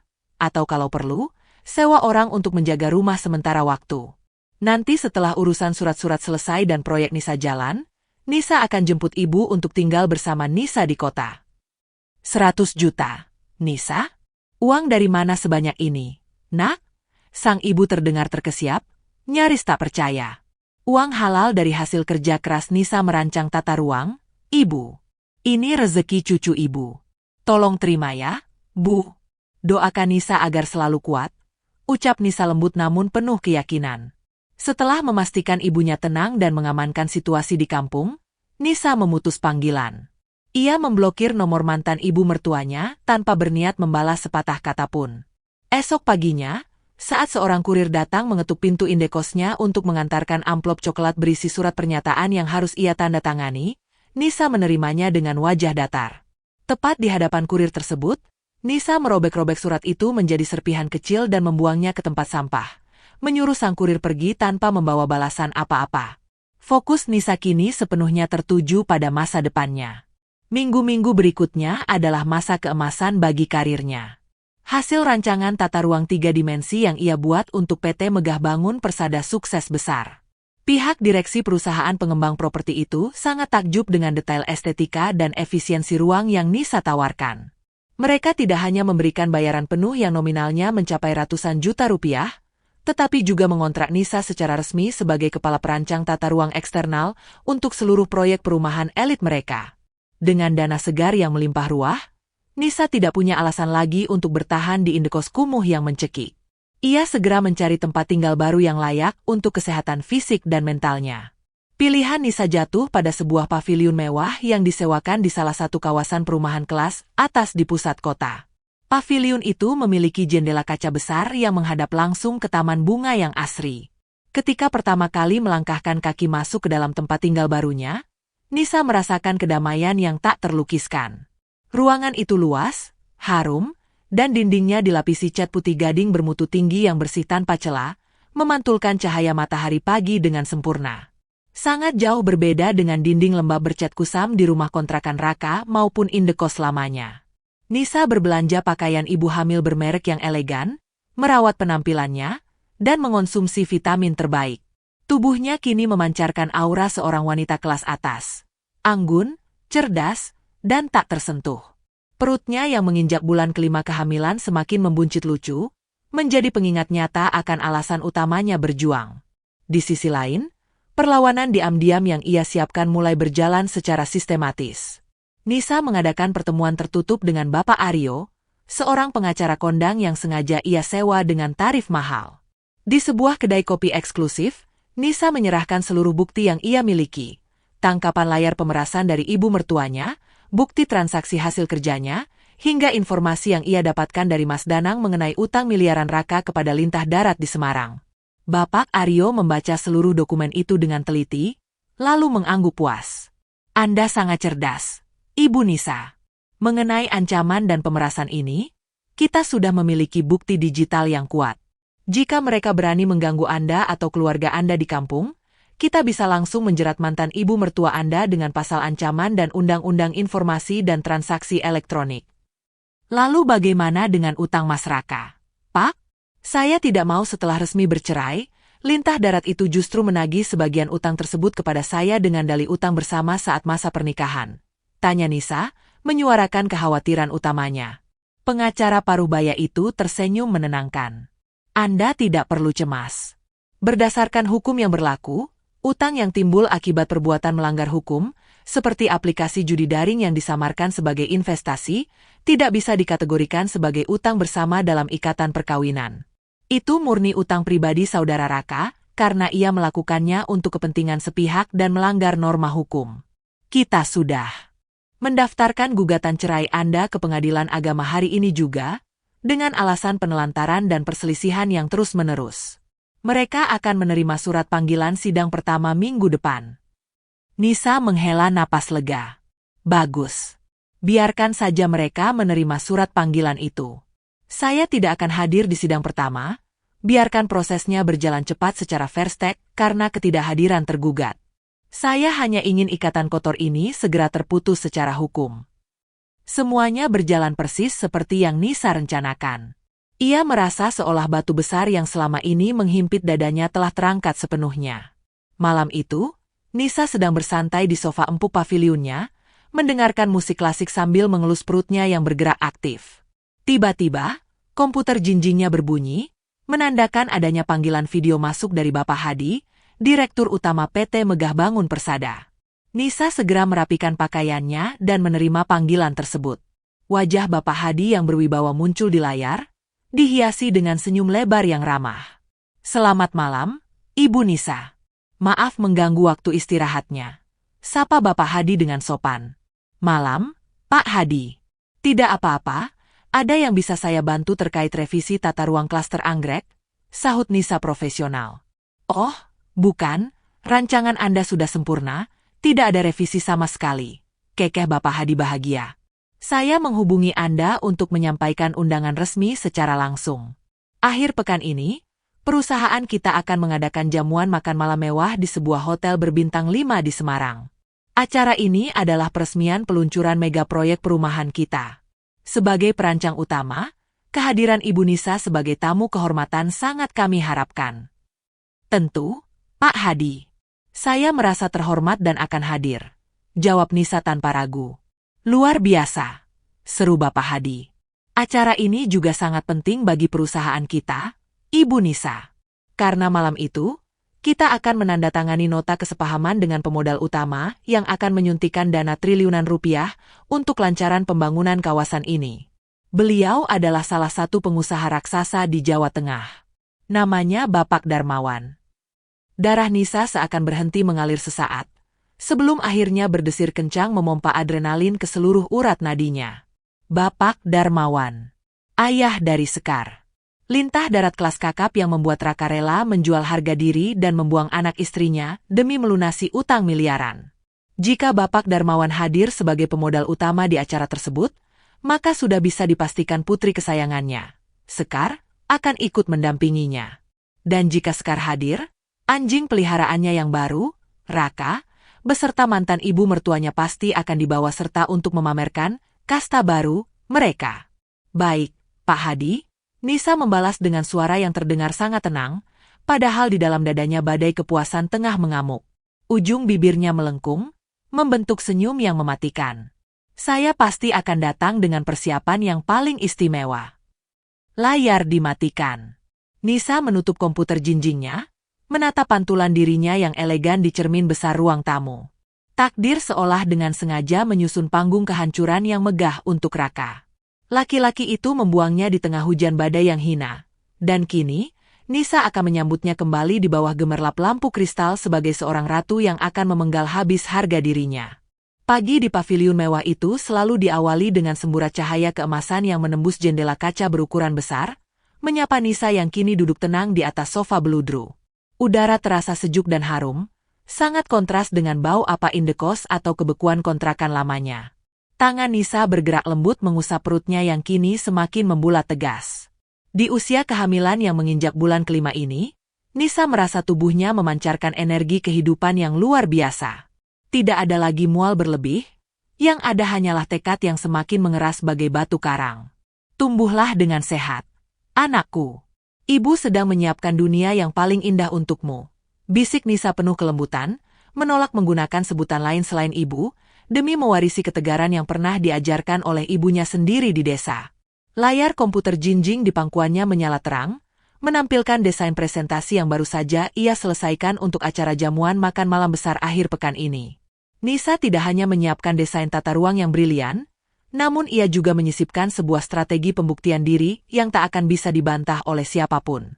Sementara itu, di sudut layar, sebuah surel masuk dari Bapak Aryo, pengacaranya. Surel itu melampirkan salinan resmi putusan sela dari pengadilan agama. Proses perceraian berjalan mulus. Mengingat Raka tidak pernah merespons dan menolak hadir dalam 2 kali panggilan sidang, hakim bersiap menjatuhkan putusan tanpa kehadiran tergugat secara sah. Semua ikatan finansial dan hukum antara Nisa dan laki-laki pengecut itu akan putus sepenuhnya minggu depan.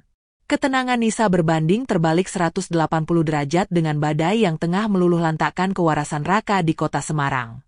Di dalam sebuah rumah gedongan yang lebih mirip istana peninggalan zaman kolonial, Raka berdiri mematung layaknya seorang pelayan.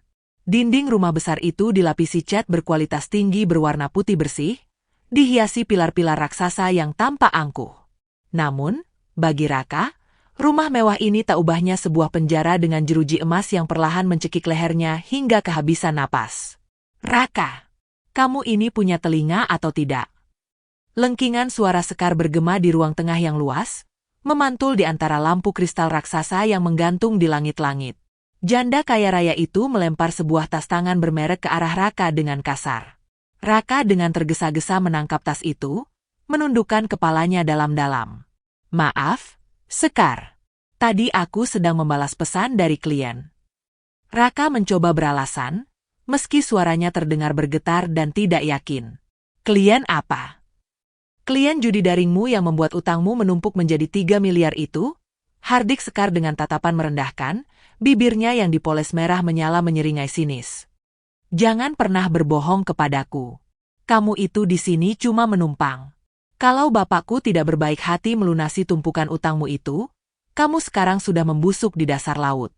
Cepat ambilkan sepatu hak tinggiku di kamar, dan pastikan kamu membersihkannya dulu sebelum membawanya kemari.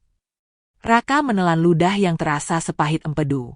Laki-laki yang dulu selalu bertingkah seperti raja di rumah kontrakannya, yang selalu menuntut Nisa melayaninya tanpa celah, kini tak lebih dari pesuruh hina bagi wanita yang membelinya dengan uang bapaknya. Raka melangkah tertatih menuju kamar utama, membawa serta rasa penyesalan yang mulai merayap di dadanya. Di saat yang bersamaan, Ibu Raka keluar dari arah dapur, mengunyah buah apel dengan gaya congkak yang masih coba ia pertahankan. Wanita parubaya itu berniat duduk di sofa mahal di ruang keluarga, tempat Sekar sedang memeriksa gawainya. Sekar, menantuku yang cantik.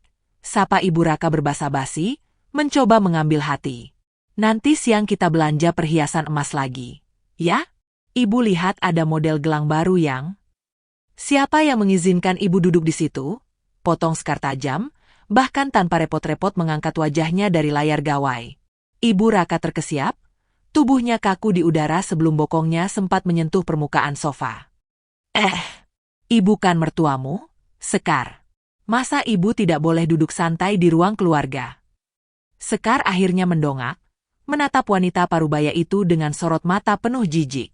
Mertua? Surat cerai anakmu dengan perempuan miskin itu saja belum keluar putusannya. Lagi pula, di rumah ini tidak ada tempat untuk orang miskin yang malas. Perhiasan emas? Ibu pikir ibu ini siapa? Kalau mau uang, sana bantu asisten rumah tangga menyapu lantai. Keberadaan kalian di sini sudah menjadi beban bagi bapakku. Wajah Ibu Raka seketika merah padam karena malu dan marah. Namun ia tidak berani melawan satu patah kata pun. Ia hanya bisa menunduk dan berbalik perlahan, berjalan kembali menuju kamar sempit di belakang dekat area pelayan. Di dalam hatinya, Ibu Raka mengutuk nasib. Dulu, ia bisa dengan bebas memaki, menyuruh-nyuruh, dan merendahkan Nisa yang tak pernah membantah. Nisa selalu menyiapkan makanan dengan tangannya sendiri, membersihkan rumah tanpa mengeluh, dan menghormatinya. Kini, ia harus menelan pil pahit, diinjak-injak oleh wanita yang ternyata jauh lebih kejam dan sombong dari dirinya. Raka yang melihat kejadian itu dari ambang pintu hanya bisa memejamkan mata. Dadanya sesak dilanda penyesalan yang datang terlambat. Bayangan Nisa melintas di kepalanya. Nisa yang lembut, Nisa yang mandiri, Nisa yang selalu tersenyum meski Raka memberinya uang belanja yang sangat minim.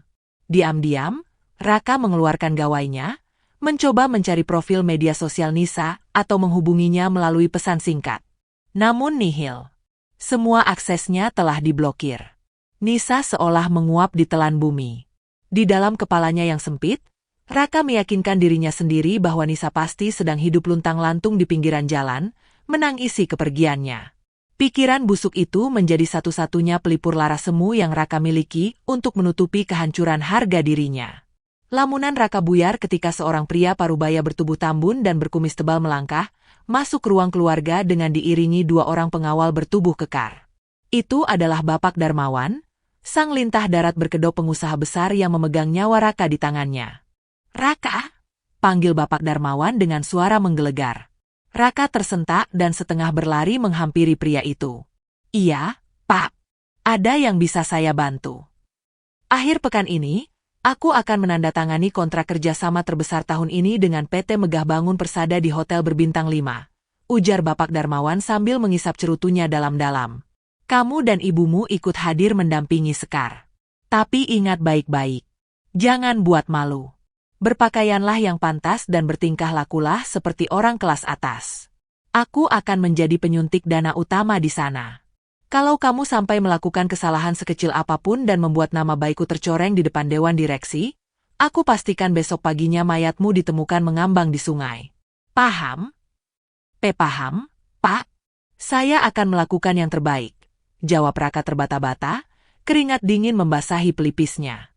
Bapak Darmawan mendengus kasar, lalu berlalu begitu saja menuju ruang kerjanya, meninggalkan Raka yang gemetar hebat dan Sekar yang tersenyum penuh kemenangan melihat anjing peliharaannya ketakutan. Hari yang ditunggu-tunggu pun tiba. Malam minggu di pusat kota Semarang berhiaskan bintang-bintang di langit dan kelap-kelip lampu gedung pencakar langit. Hotel mewah tempat diselenggarakannya jamuan makan malam tampak sangat megah. Karpet merah terbentang dari lobi hingga ke depan pintu aula utama. Ratusan tamu kehormatan dari kalangan pengusaha, pejabat, dan direksi perusahaan hadir mengenakan pakaian terbaik mereka. Di dalam salah satu kamar suite di lantai atas hotel tersebut, Nisa sedang menatap pantulan dirinya di cermin panjang. Seorang ahli tata rias baru saja menyelesaikan sentuhan terakhirnya. Nisa tampak luar biasa memukau. Ia mengenakan gaun hamil berbahan sutra berwarna biru malam yang jatuh elegan membalut tubuhnya. Rambutnya disanggul rapi ke atas, menyisakan beberapa helai yang membingkai wajahnya yang bersinar. Tidak ada riasan berlebih, pesonanya murni terpancar dari kecerdasan dan kepercayaan diri yang telah lama terpendam. Ibu Nisa terlihat sangat sempurna malam ini, puji sang ahli tata rias sambil merapikan peralatan kosmetiknya. Terima kasih, Mbak, balas Nisa dengan senyum anggun. Ia meraih tas kepit kecilnya yang elegan, memastikan komputer jinjing dan materi presentasinya sudah diamankan oleh asisten yang disediakan oleh PT Megah Bangun Persada. Nisa menarik napas panjang, mengisi paru-parunya dengan udara kemenangan. Malam ini bukan sekadar presentasi bisnis. Malam ini adalah panggung pembuktian di mana singa betina yang terluka akan memamerkan taringnya kepada para hiena pemakan bangkai. Di lantai dasar, tepat di depan pintu ganda aula utama yang menjulang tinggi, suasana sangat ramai. Para tamu saling berbincang dan bertukar kartu nama. Raka berdiri kaku di sudut ruangan, mengenakan setelan jas sewaan yang terasa sedikit kebesaran di bahunya. Tangannya kerepotan memegang mantel bulu milik Sekar dan tas belanjaan wanita itu yang sengaja dibeli sebelum acara. Di sebelahnya, ibunya berdiri canggung dengan riasan menor dan gaun payet yang terlihat murah, matanya liar memandangi kemewahan yang belum pernah ia lihat seumur hidupnya. Raka, jangan berdiri melamun seperti orang dungu, bisik Sekar tajam, mencubit lengan Raka dari belakang. Bapak sedang berbicara dengan direktur utama di sana. Kita harus bersiap menyambut kepala perancang mereka yang katanya sangat jenius itu. Berdiri yang tegap. Bapak Darmawan, dengan dada dibusungkan, berdiri di barisan paling depan bersama Bapak Hadi dari PT Megah Bangun Persada. Pembawa acara telah berdiri di atas panggung kecil di dekat pintu, memegang pelantang suara, bersiap menyambut kedatangan sang bintang utama malam itu. Hadirin yang terhormat, suara pembawa acara menggema ke seluruh penjuru ruangan, menghentikan seluruh percakapan. Mari kita sambut dengan tepuk tangan yang meriah. Otak jenius di balik estetika dan kemewahan proyek masa depan kita. Kepala Perancang Tata Ruang Eksternal PT Megah Bangun Persada, Ibu Nisa. Pintu ganda yang terbuat dari kayu jati berukir itu didorong terbuka secara perlahan oleh dua orang penjaga berseragam rapi. Cahaya lampu kristal seketika menyorot ke arah pintu masuk, menciptakan siluet seorang wanita yang melangkah masuk dengan keanggunan bak seorang ratu. Sepatu berhak rendah yang dikenakannya tidak menimbulkan suara yang bising, namun setiap langkahnya memancarkan aura dominasi yang tak terbantahkan. Tepuk tangan riuh langsung bergema memenuhi ruangan. Bapak Hadi bertepuk tangan dengan senyum lebar dan bangga. Namun, di sudut barisan depan, dunia Raka dan ibunya seolah berhenti berputar detik itu juga. Mata Raka membelalak lebar, nyaris melompat keluar dari rongganya. Mulutnya ternganga, napasnya tercekat di tenggorokan seolah ada tangan tak kasat mata yang mencekiknya dengan brutal. Mantel bulu milik Sekar yang sedari tadi ia pegang dengan hati-hati, kini merosot jatuh ke atas karpet merah tebal tanpa ia sadari. Di sebelahnya, wajah Ibu Raka memucat pasi seperti mayat hidup. Tangannya gemetar hebat menutupi mulutnya yang terbuka lebar. Wanita yang berjalan di atas karpet merah itu, yang dielu-elukan oleh ratusan tamu konglomerat, yang berdiri dengan anggun di puncak kelas sosial yang tak terjangkau, adalah Nisa. Istri yang Raka usir di malam hujan badai, wanita yang ibunya fitnah sebagai maling rendahan, kini menatap lurus ke depan dengan senyum dingin yang menjanjikan kehancuran mutlak bagi mereka berdua. Kemewahan aula utama hotel berbintang 5 itu seolah membeku menjadi serpihan es yang menusuk tepat di ulu hati Raka. Udara dingin dari pendingin ruangan tiba-tiba terasa mencekik lehernya. Ia berdiri mematung di atas karpet merah tebal, matanya tak berkedip menatap sosok wanita yang kini melangkah anggun menuju panggung kehormatan. Mantel bulu mahal milik Sekar yang sedari tadi ia pegang dengan penuh kehati-hatian kini tergeletak begitu saja di lantai, tak lagi dihiraukannya. Raka! Kamu gila, ya? Mantelku kotor jatuh ke lantai. Desis Sekar dengan nada berang, tangannya dengan kasar mencubit lengan laki-laki itu. Namun, Raka tidak memberikan reaksi sekecil apapun. Wajahnya sepucat kain kafan, bibirnya gemetar tak sanggup merangkai satu kata pun. Di sebelahnya, sang ibu mertua bernasib sama. Wanita parubaya yang biasanya selalu nyaring menyombongkan diri itu kini tampak seperti patung lilin yang nyaris meleleh. Matanya membelalak lebar, mengamati setiap inci dari penampilan Nisa. Ia mengenali wajah itu, wajah perempuan yang ia maki, ia fitnah, dan ia usir ke tengah badai Wonosobo beberapa bulan yang lalu. Namun, wanita di atas panggung itu tidak terlihat seperti Nisa yang miskin dan lemah. Gaun sutra biru malam yang membalut tubuhnya tampak begitu mahal, memancarkan keanggunan seorang bangsawan, sangat kontras dengan gaun payet murahan dan riasan wajah berlebihan yang membalut tubuh Ibu Raka. Langkah Nisa terhenti di balik mimbar kaca. Di bawah sorotan cahaya lampu yang menyilaukan, ia menebarkan pandangan ke seluruh penjuru ruangan. Matanya yang tajam dan dingin menyapu barisan depan, dan tepat pada detik itu, tatapannya terkunci dengan sepasang mata Raka yang dipenuhi teror ketakutan. Nisa tidak memalingkan wajah. Ia justru menarik sudut bibirnya, memberikan sebuah senyuman tipis yang membekukan aliran darah sang mantan suami. Nisa meraih pelantang suara dengan keanggunan yang tak terbantahkan. Suaranya mengalun merdu namun tegas, menggema ke seluruh penjuru ruangan melalui sistem pengeras suara kualitas tinggi. Selamat malam, hadirin sekalian. Bapak Hadi yang saya hormati, serta jajaran direksi dan tamu undangan. Sapa Nisa dengan tenang. Bagi saya, sebuah bangunan bukanlah sekadar susunan batu bata dan lapisan cat berkualitas tinggi. Sebuah rumah haruslah menjadi tempat yang jujur, tempat di mana fondasinya dibangun atas dasar integritas, bukan kebohongan. Jika lapisan cat di dindingnya mengelupas, kita bisa memperbaikinya. Namun, jika fondasinya dibangun dari pengkhianatan dan manipulasi, kemegahan sehebat apapun pada akhirnya akan runtuh dan menimpa siapa saja yang berlindung di bawahnya. Tepuk tangan riuh langsung menyambut kalimat pembuka Nisa. Kata-katanya syarat akan makna filosofis bagi para pengusaha properti. Namun bagi Raka dan ibunya, kalimat itu adalah belati yang menancap tepat di jantung mereka. Nisa melanjutkan presentasinya dengan sangat brilian. Ia menampilkan rancangan tata ruang 3 dimensi dari komputer jinjingnya ke layar proyektor raksasa. Setiap sudut, setiap detail, dan setiap efisiensi ruang ia jelaskan dengan kecerdasan yang membuat seluruh tamu undangan berdecak kagum. Bapak Darmawan yang duduk di barisan VVIP tampak mengangguk-angguk penuh kepuasan. Pria tambun itu menoleh ke arah Bapak Hadi dan berbisik. Anda tidak salah pilih, Pak Hadi. Perempuan ini adalah aset emas. Rancangannya akan membuat proyek kita laku keras di pasaran kelas atas. Setelah presentasi selama 20 menit yang memukau usai, Nisa menutupnya dengan anggun.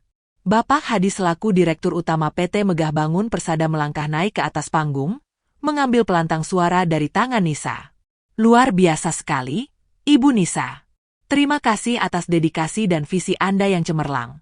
Puji Bapak Hadi dengan suara lantang. Hadirin, seperti yang telah saya sampaikan sebelumnya, malam ini kita akan meresmikan kerjasama ini. Saya mengundang Bapak Darmawan, selaku pemodal utama dari pihak eksternal, untuk naik ke atas panggung dan melakukan jabat tangan simbolis bersama kepala perancang jenius kita. Mendengar namanya dipanggil, Bapak Darmawan berdiri dengan dada dibusungkan. Pria itu merapikan jasnya yang mahal, lalu menoleh ke arah Sekar dan Raka.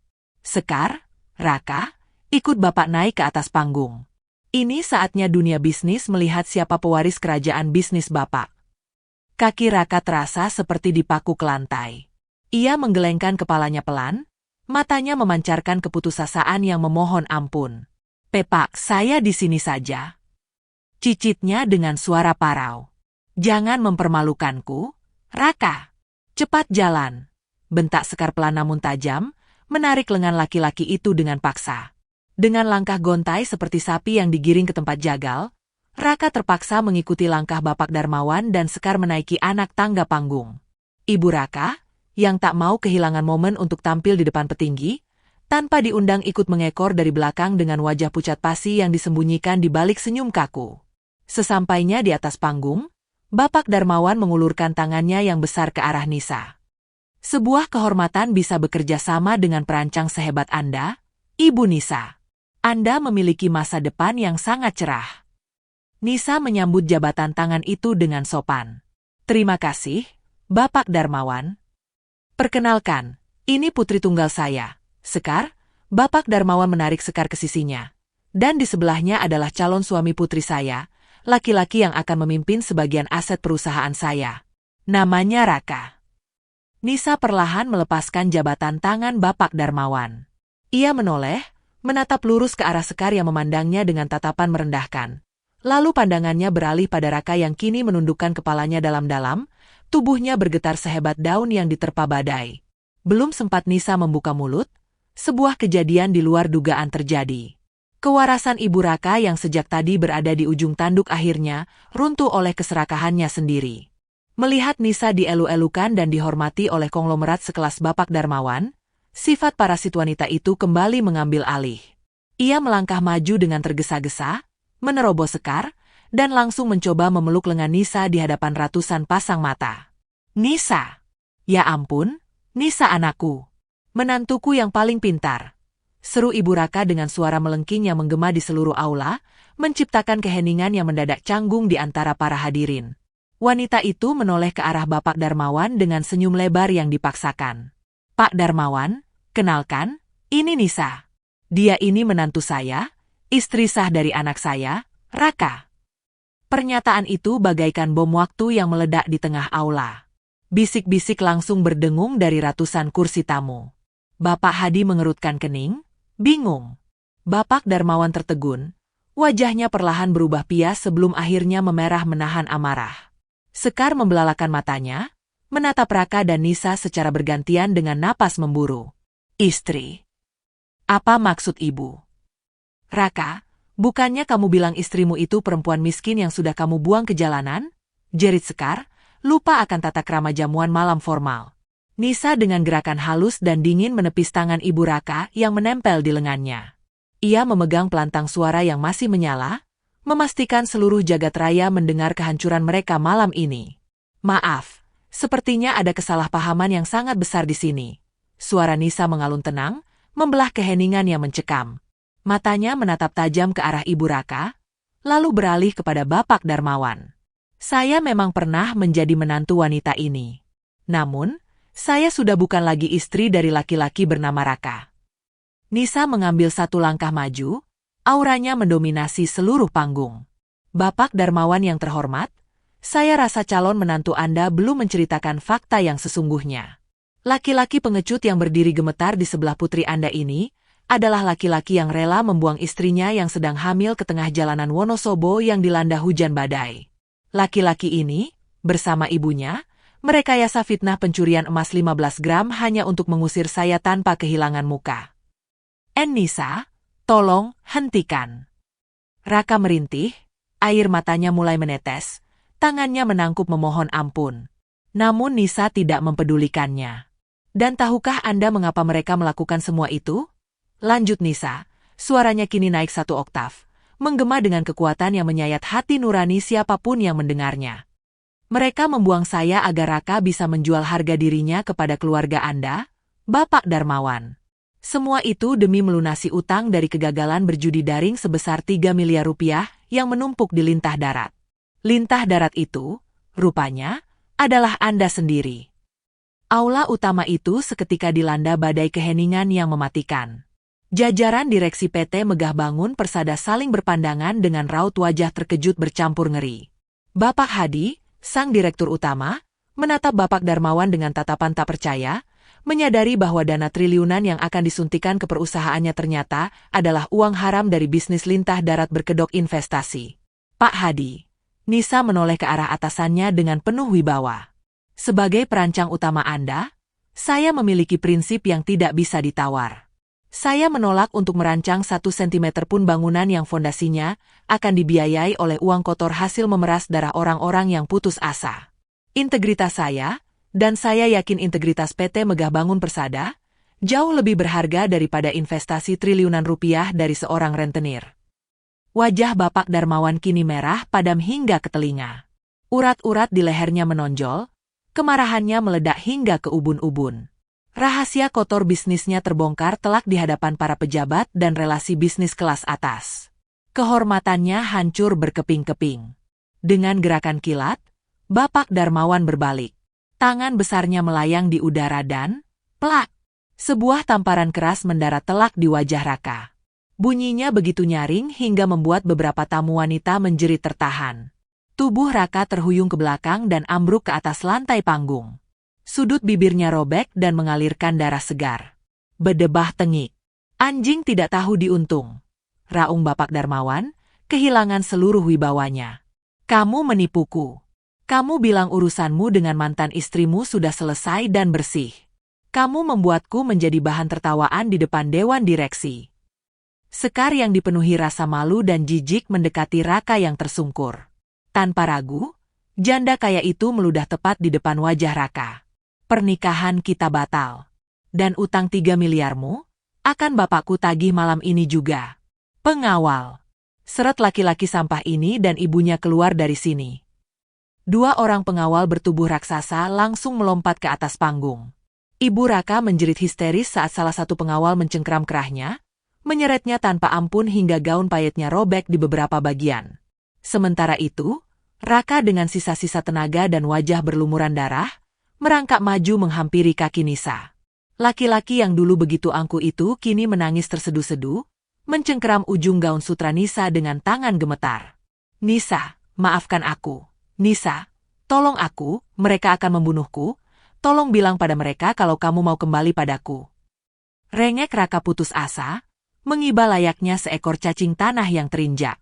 Nisa menunduk, menatap laki-laki yang dulu pernah menjadi dunianya itu dengan pandangan yang lebih dingin daripada bongkahan es di kutub utara. Tidak ada sepercik pun rasa iba di matanya. Nisa perlahan menarik ujung gaunnya dari cengkeraman tangan kotor Raka. Kembali padamu? Nisa tersenyum sinis. Sebuah senyuman yang menjadi mimpi buruk terburuk bagi Raka. Ia mencondongkan tubuhnya ke depan, berbisik tepat di telinga Raka dengan suara yang hanya bisa didengar oleh laki-laki itu. Selamat menikmati nerakamu, Mas. Jangan pernah berani menyebut namaku dan anakku lagi. Pengawal Bapak Darmawan dengan kasar menarik kerah jas belakang Raka, menyeretnya menjauh dari Nisa yang berdiri kokoh di bawah sorotan lampu kristal. Jeritan putus asa Raka dan lolongan histeris ibunya menggema, perlahan menjauh dan menghilang di balik pintu kayu jati yang ditutup rapat, meninggalkan Nisa yang kini menatap lurus ke depan, menghirup udara kebebasan yang paling manis di sepanjang hidupnya. Namun, panggung kehancuran itu ternyata menyisakan satu babak terakhir yang akan mengubah nasib proyek besar PT Megah Bangun Persada selamanya, ketika Bapak Hadi melangkah maju dengan sebuah keputusan yang tak terduga. Keheningan yang tersisa di dalam aula utama hotel berbintang 5 itu terasa begitu tebal, seolah waktu baru saja berhenti berdetak. Semua mata masih tertuju pada pintu kayu jati yang telah tertutup rapat, menelan gema jeritan putus asa Raka dan ibunya. Nisa berdiri tegak di atas panggung, napasnya berembus teratur, mengusir sisa-sisa bayangan kelam yang selama ini menghantui langkahnya. Namun, ketegangan belum sepenuhnya usai. Ratusan tamu undangan kini mengalihkan pandangan mereka ke arah Bapak Hadi, Direktur Utama PT Megah Bangun Persada, menunggu keputusan krusial yang akan menentukan nasib mega proyek tersebut. Bapak Hadi melangkah maju dengan wajah pias namun rahang yang mengeras tegas. Ia mengambil pelantang suara dari meja mimbar, menatap lurus ke arah kursi Bapak Darmawan yang kini kosong melompong. Pria tambun itu telah kabur menyusul putrinya keluar dari aula untuk menghindari rasa malu yang lebih besar akibat kedoknya yang terbongkar di hadapan kolega bisnisnya. Hadirin sekalian, suara Bapak Hadi memecah kesunyian, nadanya berat dan penuh wibawa. Malam ini, kita semua telah menyaksikan sebuah kebenaran yang tak terduga. PT Megah Bangun Persada selalu memegang teguh asas kejujuran dan transparansi. Apa yang baru saja diungkapkan oleh Ibu Nisa, perancang utama kita, adalah sebuah tamparan keras sekaligus penyelamat bagi perusahaan ini. Bapak Hadi menoleh ke arah Nisa, memberikan sebuah senyuman penuh rasa hormat. Ibu Nisa benar. Kita tidak bisa membangun kemegahan di atas fondasi uang haram yang memeras penderitaan orang lain.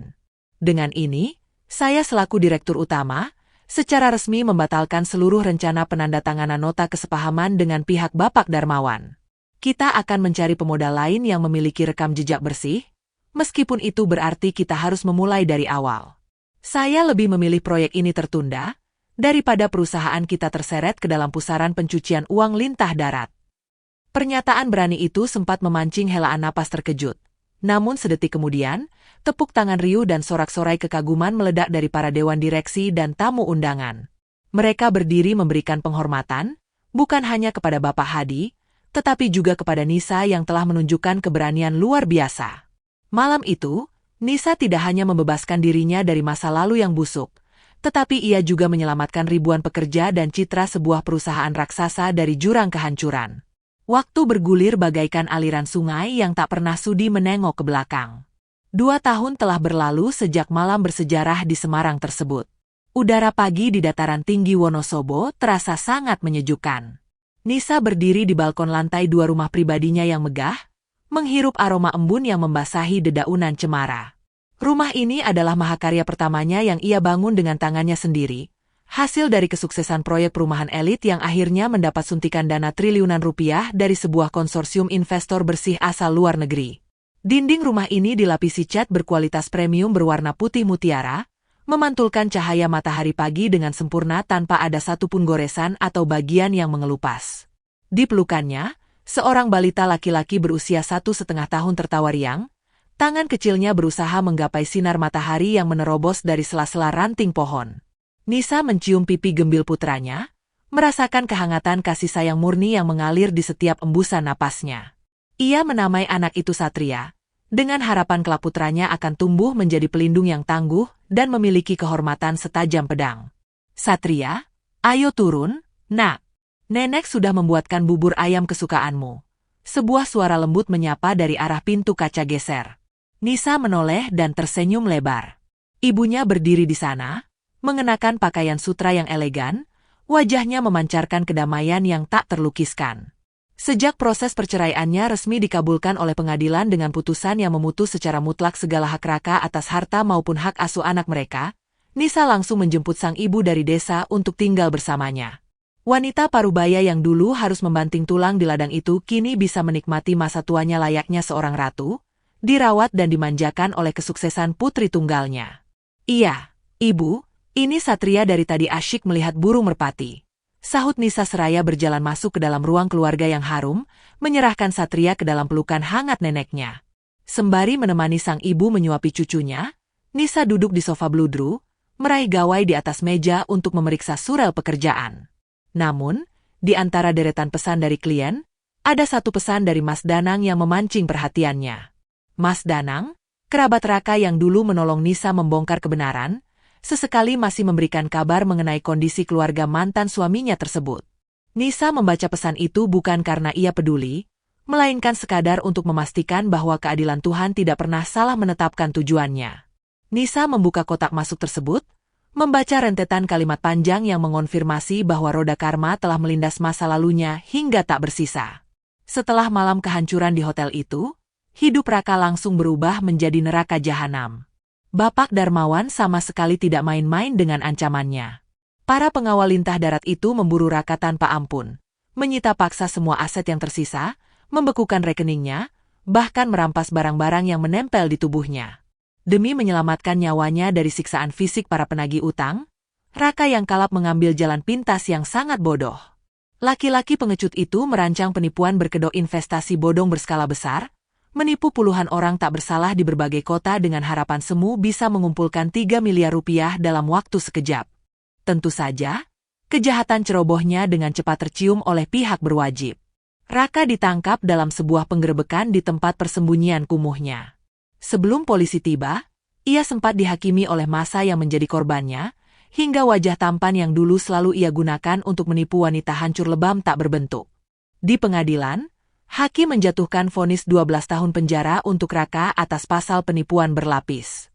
Kini, Laki-laki yang bermimpi hidup mewah dari uang istri dan mertua kayanya itu harus mendekam di balik jeruji besi yang sedingin es, berdesakan dengan puluhan narapidana lain, makan dari piring seng berkarat, dan dihantui oleh penyesalan yang akan menggerogoti sisa kewarasannya seumur hidup. Lalu, bagaimana nasib sang mantan ibu mertua? Pesan Mas Danang menyertakan sebuah foto yang membuat dada Nisa berdesir samar. Foto itu memperlihatkan seorang wanita parubaya yang duduk tergolek lumpuh di atas kursi roda reyot. Wajahnya mencong di satu sisi, tatapannya kosong mengerikan, dan tubuhnya kurus kering bagai tulang berbalut kulit. Wanita itu adalah Ibunda Raka. Serangan lumpuh mendadak menyerangnya saat ia melihat dengan mata kepalanya sendiri anak kesayangannya diseret paksa oleh pihak kepolisian dari rumah kontrakan mereka. Tanpa sepeser pun harta, dan ditolak mentah-mentah oleh seluruh kerabatnya di kampung akibat sifatnya yang gemar memfitnah, mantan ibu mertuanya itu kini berakhir di sebuah panti ureda terbengkalai milik pemerintah. Nisa menatap lekat foto dinding di belakang kursi roda mantan ibu mertuanya tersebut. Dinding panti itu dipenuhi noda jamur yang menghitam, dengan lapisan cat berwarna hijau kusam yang sudah mengelupas parah, hingga memperlihatkan susunan batu bata di baliknya. Pemandangan itu seolah menjadi cermin ironi dari kesombongan masa lalu. Dulu, wanita itu merendahkan dan mengusir Nisa dengan alasan cat rumah kontrakan yang murahan, dan kini, alam semesta menghukumnya untuk menghabiskan sisa usianya menatap dinding kumuh yang jauh lebih menjijikan, tanpa bisa bersuara, tanpa bisa mengeluh, terperangkap selamanya dalam penjara kelumpuhan raganya sendiri. Laporan dari Mas Danang menyebutkan bahwa air mata wanita tua itu selalu menetes tanpa henti setiap kali perawat menyuapkan makanan hambar ke mulutnya. Nisa mengunci layar gawainya dengan tenang dan meletakkannya kembali ke atas meja marmer. Tidak ada sorak kemenangan yang berlebihan, tidak ada pula rasa iba yang tersisa. Hatinya sangat datar, sedatar permukaan danau yang tak terusik angin. Mereka semua telah memanen badai dari angin kebohongan yang mereka tiupkan sendiri. Masa lalunya telah tertutup rapat, terkubur di bawah tanah bersama kebusukan moral mereka. Ada kabar apa, Nisa? Kamu terlihat sangat serius menatap layar, tegur sang ibu, tangannya yang dihiasi keriput penuaan dengan telaten mengusap sisa bubur di sudut bibir mungil Satria. Nisa mendongak, menatap mata sang ibu yang penuh dengan lautan kasih sayang, lalu beralih menatap putranya yang tertawa ceria memamerkan dua gigi kecilnya. Nisa menyandarkan punggungnya ke sandaran sofa, merasakan kenyamanan dan rasa aman yang luar biasa menyelimuti hatinya. Ia tersenyum sangat cerah, sebuah senyuman kebangkitan yang murni lahir dari kemerdekaan dan kebahagiaan sejati. Bukan kabar penting, Ibu. Cuma pesan sampah otomatis yang salah kirim. Jawab Nisa ringan, suaranya mengalun semerdu nyanyian burung di pagi hari. Hari ini cuacanya sangat bersahabat. Bagaimana kalau siang nanti kita bertiga bersiap-siap dan pergi jalan-jalan ke pusat perbelanjaan? Nisa ingin membelikan Satria sepatu baru dan membelikan ibu selendang sutra yang paling cantik. Boleh saja, Nak. Satria pasti senang sekali diajak melihat dunia luar. Jawab ibunya dengan senyum bahagia yang menular. Nisa bangkit berdiri, melangkah pelan menuju jendela kaca raksasa di sudut ruang keluarganya. Ia menatap jauh keluar, melihat langit biru Wonosobo yang membentang luas tanpa batas, seolah menyambut awal hari yang penuh harapan. Badai pengkhianatan yang dulu nyaris menenggelamkan kewarasannya ternyata hanyalah cara semesta untuk membersihkan jalannya, memaksanya menumbuhkan sayap baja, dan menerbangkannya ke puncak kehidupan tertinggi. Di rumah yang dipenuhi cahaya ini, tidak akan ada lagi ruang untuk air mata kepalsuan. Nisa telah merebut kembali singgasananya, siap menulis ribuan lembaran baru yang diukir dengan tinta kebahagiaan abadi, merayakan kebebasannya bersama malaikat kecil dan wanita terhebat di dunia, tanpa pernah lagi menoleh ke belakang.